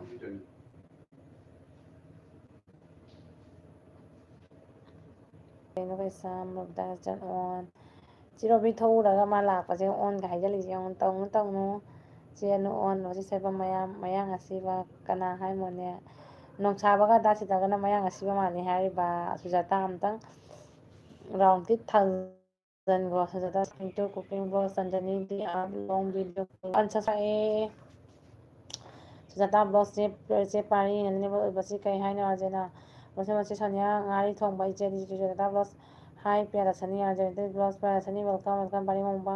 ꯄꯤꯌꯥꯂꯛꯁꯅꯤ ꯅꯟꯗꯅꯤ blog okay Priyanka Pintu cooking blog ꯄꯤꯌꯥꯂꯛꯁꯅꯤ ꯁꯤꯁ ꯋꯦꯜꯀꯝ ꯏꯗꯦꯟ ꯁꯪꯃꯥ ꯍꯥꯏ ꯊꯦꯡꯛ ꯌꯨ ꯏꯗꯦꯟ ꯁꯟꯃꯥ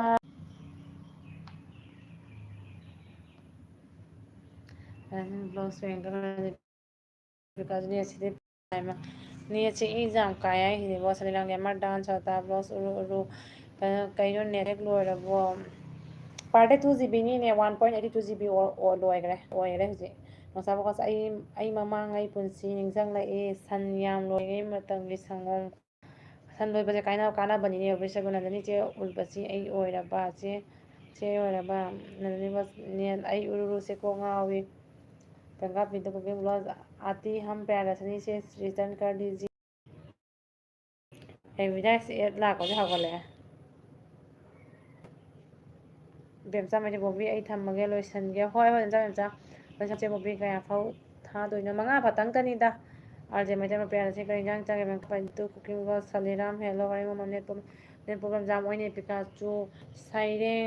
ꯁꯩꯔꯦꯡ ꯄꯥꯏꯔꯣ ꯀꯣꯃꯦꯟ ꯄꯥꯏꯔꯣ ꯑꯩ ꯈꯤꯇꯪ ꯀꯟꯐ꯭ꯌꯨꯁ ꯑꯣꯏ ꯁꯩꯔꯦꯡ ꯑꯃ ꯑꯣꯏꯅ ꯏꯔꯅꯤ ꯄꯤꯀꯥꯆꯨ ꯑꯩ ꯗꯥ ꯒꯨꯔꯗꯤꯞ ꯀꯥꯏ ꯆꯠꯈ꯭ꯔꯒꯦ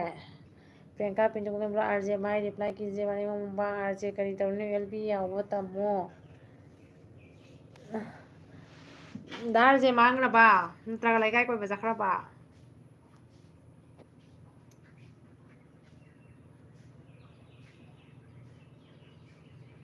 ꯆꯦ ꯁꯣꯅꯤꯌꯥ ꯀꯩ ꯏꯟꯖꯥꯡ ꯆꯥꯔꯛꯀꯦ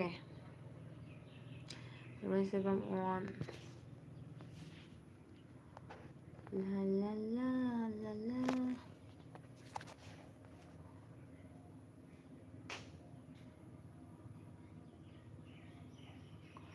आरजे मꯩꯇꯩ ꯏꯆꯦ ꯄꯥꯔꯤ ꯂꯩꯌꯦ ꯅꯁꯥꯒꯁ ꯑꯩꯅ ꯈꯪꯂꯛꯄꯗ ꯁꯟ ꯌꯥꯝꯃꯤ ꯑꯩꯈꯣꯏꯒꯤ ꯅꯦꯄꯥꯂꯤꯒꯤ ꯇꯥꯏꯞꯇ ꯂꯩꯔꯝꯃꯤ ꯑꯣ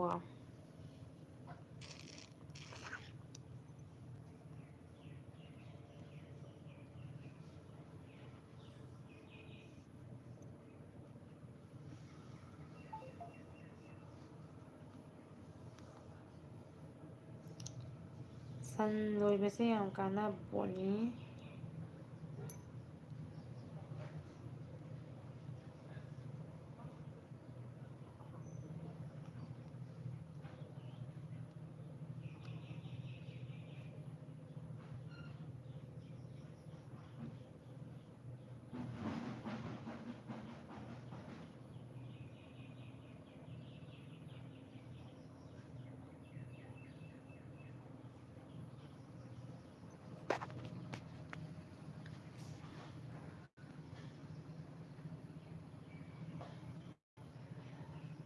ꯑꯥꯔꯖꯤꯕꯗ ꯏꯆꯦ ꯄꯥꯔꯤ ꯂꯩꯌꯦ ꯅꯨꯡꯁꯥꯎꯀꯁ ꯑꯩꯅ ꯈꯪꯂꯛꯄꯗ ꯁꯟ ꯌꯥꯝꯃꯦ ꯑꯩꯈꯣꯏ ꯅꯦꯄꯥꯂꯤꯒꯤ ꯇꯥꯏꯞꯇ ꯌꯥꯝ ꯂꯩꯔꯝꯃꯤ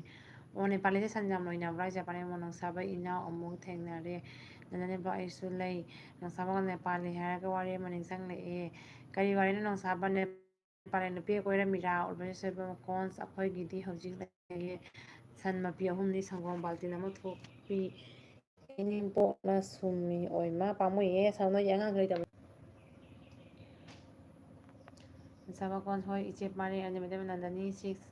ꯍꯧꯖꯤꯛ ꯈꯪꯉꯕꯣ ꯄꯔꯦꯡ ꯑꯥꯔꯖꯦ ꯂꯥꯏ ꯑꯦꯜꯕꯤꯅ ꯐꯥꯔꯁ ꯊꯕꯛ ꯇꯧꯗ꯭ꯔꯁꯤ ꯑꯦꯜꯕꯤ ꯌꯥꯏꯐꯕꯇ ꯌꯥꯗꯦ ꯄ꯭ꯔꯤꯌꯥꯡꯀꯥ ꯄꯤꯟꯇꯨꯒꯤ ꯕ꯭ꯂꯣꯁ ꯅꯟꯗꯅꯤ ꯁꯤꯛꯁ ꯐꯨꯜ ꯋꯥꯁꯀꯤ ꯑꯅꯨꯒꯖꯥꯝ ꯑꯣꯟ ꯂꯩꯀꯣ ꯑꯩ ꯋꯥꯔꯦ ꯀꯣꯃꯦꯟ ꯏꯕ ꯆꯦꯅꯨ ꯍꯣꯏ ꯊꯝꯕꯤꯔꯁꯨ ꯕꯋꯟꯅꯤ ꯅꯟꯗꯅꯤ ꯕ꯭ꯂꯣꯁ ꯑꯩ ꯒ꯭ꯌꯥꯟ ꯇꯥꯗ꯭ꯔꯦ ꯑꯥꯔꯖꯦ ꯂꯣꯏꯁꯕꯆꯦ ꯕꯣꯕꯤ ꯋꯥꯟꯊꯔꯕ ꯈꯜꯂꯨꯔꯦ ꯏꯄꯩ ꯄꯥꯏꯊꯈꯤꯕꯗꯨꯒ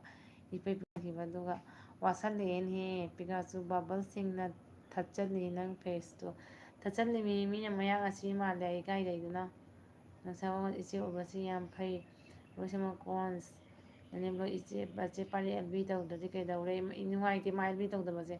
अंकुर Singh boss officer hello Ankur Singh thank you मेरी लाइफ पर आने के लिए पारी ममुबा आई तुमनिंगले तुमधोहे चे सोनिया जे मेरे इचे पारी करी वाली नो आई ज्ञान ताड्रे अंकुर सिंह बॉस हेलो पिकाचू अंकुर सिंह हेलो अंकुर जी कहाँ से हो पिकाचू ने सिका हदे बेला सिंह बॉस हे आरजे सोयाबीन थोंग बच्चाए हिंजांग वाई जामना हुजी खंबा दारजे खोजे हिंजांग वामना आरजे मेरे नंदनी सिक्स उर्वशीदा हंगू फुलवास प्रियंका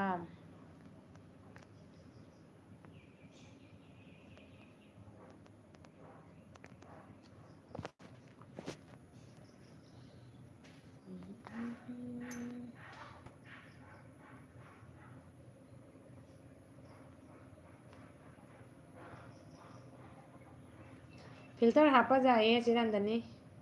दुम चेनंदनी गौरमे हैनाजे मिंगोन होपा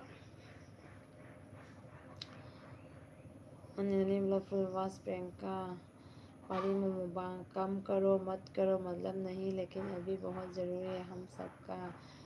पेरेंट्सनी मुस्लिम कुकिंग तसकस नेपालीना चिंगदगी संगुयेंबो कुमलपदा लोकसब कुंबा तुरेन मचा हाइदरा अदु थेंगनरदि सेंगदोंग याम लई हाइने ए नेपालीना चिंगदगी संगम योनबा कुमलपदा लोकचेप कुंबा तुरेन मचा हाइदोइरा अदु थेंगनरदि सेंगदोंग याम लई हाइने ओ नंग या खंगमिने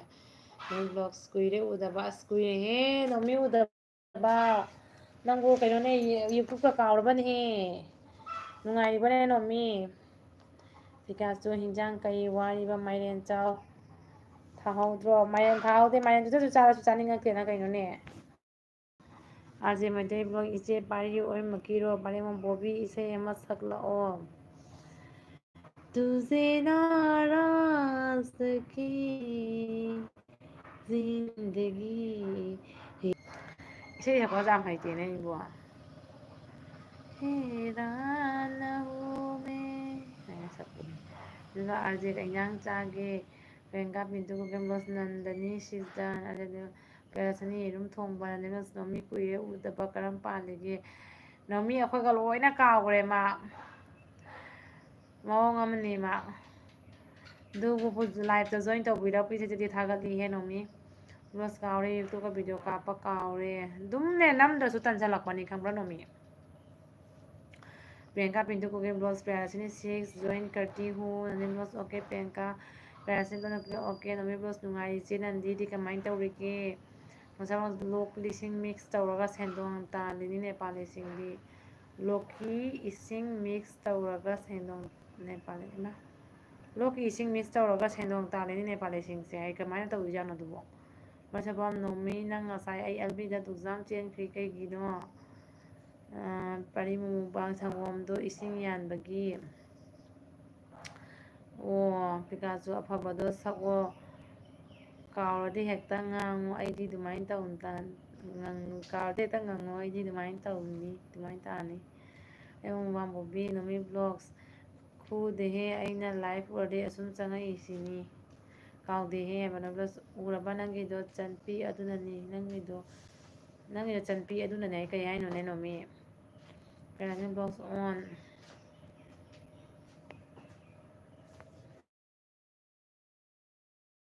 नबु हे लौखोइदो ब्लू हे लौखोइदो थोमदाइदा अदु मरम ता लौइनो नंता नंदिनी ब्लॉग्स आई चले बॉबी कई की चतोना सुजामा चिनंदनी जखैनो नाइखो पेरेंट्स ब्लॉग्स के चे इमो कहीं जंग जागे नंदिनी बाई मया चिनंदनी सुजाम चलंगे हायने ने चपे पिकाचू चलंगे नंग दबा चलंगे तो Pikachu Nandini blogs by RJ Pikachu Mau हमनी नंग कना गायौरिगे ꯍꯦꯛꯇ ꯂꯥꯛꯄꯁꯤꯅꯅꯦ ꯍꯦꯛꯇ ꯅꯦꯠꯁꯦ ꯁ꯭ꯂꯣ ꯑꯣꯏꯌꯦꯕ ꯄꯤꯀꯥꯁꯨ ꯅꯪ ꯀꯅꯥ ꯉꯥꯏꯔꯨꯔꯤꯒꯦ ꯆꯠꯂ ꯌꯥꯏꯗꯣ ꯅꯟꯗꯅꯤ ꯕꯥꯏ ꯑꯥꯔꯖꯦ ꯄꯤꯌꯔꯁꯤ ꯕꯣꯁ 1K ꯀꯣꯡꯒ꯭ꯔꯦꯁ ꯑꯩꯒꯤꯁꯨ ꯈꯔ ꯌꯧꯍꯟꯒꯦ ꯊꯦꯡꯀ꯭ꯌꯨ ꯑꯔꯕꯁꯕꯝ ꯖꯪꯍꯟꯒꯦ ꯄꯤꯌꯔꯁꯤꯁꯦ ꯑꯩꯅ ꯅꯠꯇꯦꯗ ꯃꯌꯥꯝ ꯅꯨꯡꯁꯤꯕꯤꯕꯒꯤꯅꯤꯗ ꯑꯔꯕꯁꯤ ꯁꯣꯏꯕꯝ ꯀꯣꯟꯁ ꯑꯩ ꯀꯅꯥꯅꯣ ꯄꯤꯌꯔꯁꯤꯅꯤ ꯕꯣꯁꯟ ꯃꯣꯏꯒꯤ ꯃꯅꯦꯠꯁꯦ ꯂꯩꯕꯗ ꯂꯣꯏꯔꯦ ꯄꯨꯡ 5 ꯉꯥꯛꯇꯪ ꯊꯥꯒꯦꯅ ꯇꯧꯕ ꯉꯖꯔ ꯃꯌꯥꯝ ꯕꯥꯏ ꯕꯥꯏ ꯆꯦꯟꯅꯗꯅꯤ ꯑꯩ ꯗꯦꯂꯤ ꯇꯤꯊꯔꯗꯤꯗ ꯊꯥꯏ ꯂꯥꯛꯄꯤꯌꯨꯀꯣ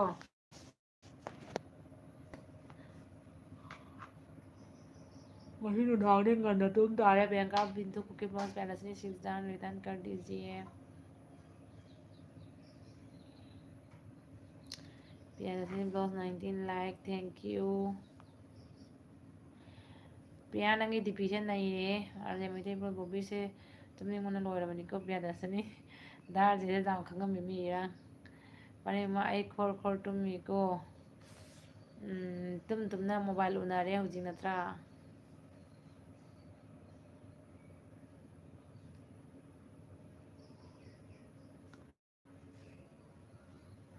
अरुण समझे Nandini bye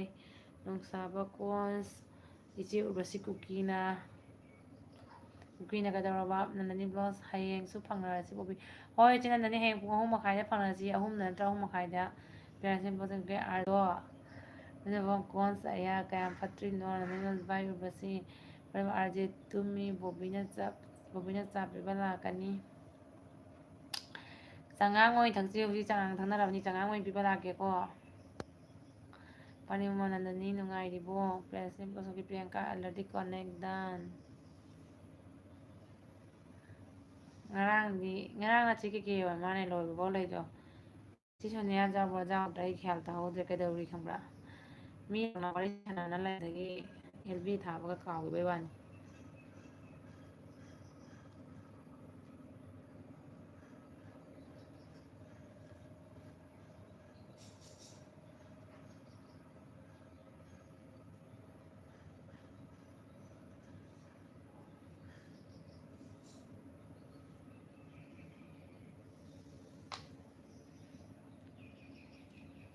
ani ma adu ke pari yang ka pi do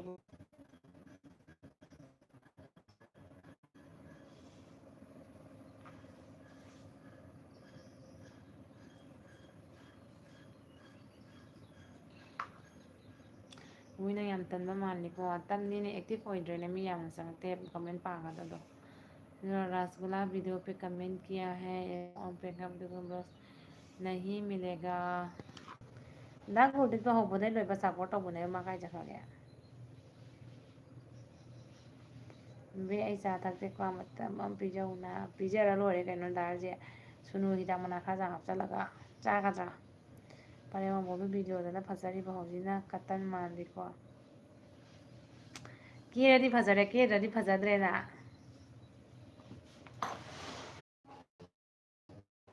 मैंने बोला अपना बिटू प्लस ओके अपना बिटू प्लस कमेंट कर दीजिए प्लीज और बच्चे सब हमने चप्पे सब ऑन बुकिंग कमेंट चेक करो पड़े ममा बॉबी मतलब पुनः मतलब फजे कतन मानबगी वारीनी लोइरे वारीगदी संगा बॉल से तुमने आई तुमने ने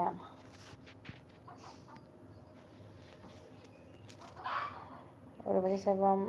लेखरे फजना लेखरे फजना प्रियंका दूसरी 6 करके ज्वाइन कीजिए हाँ अभी सब 10 है सब लंबा चखे जाना में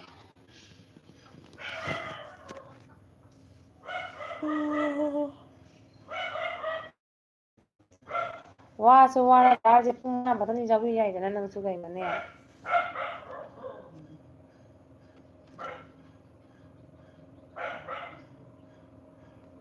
पुखा यंदा ngaयदना दाजे बहांगे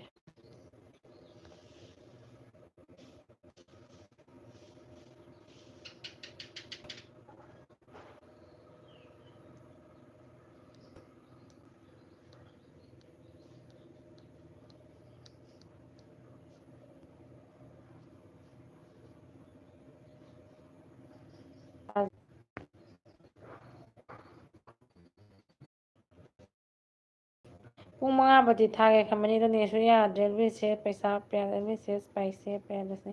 ꯐꯔꯦ ꯂꯣꯏꯁꯤꯜꯂꯣ ꯅꯦꯠꯁꯦ ꯀꯣꯛ ꯉꯥꯎꯔꯦ ꯐꯔꯦ ꯑꯗꯨꯝ very like okay G thank you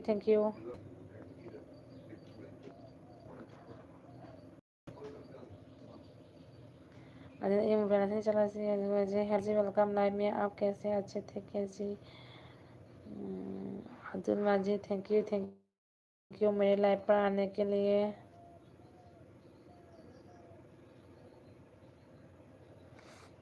जी आप बताओ आपके घर में आपकी फैमिली अच्छे से आप ठीक हो जी हाँ हाँ हम लोग बहुत खुशी से रहते हैं बढ़िया है हम लोग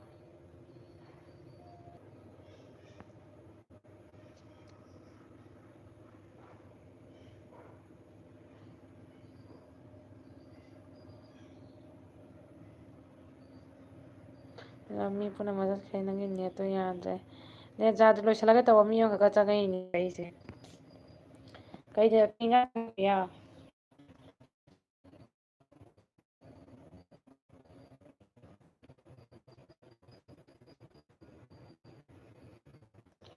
ꯑꯗꯨꯒ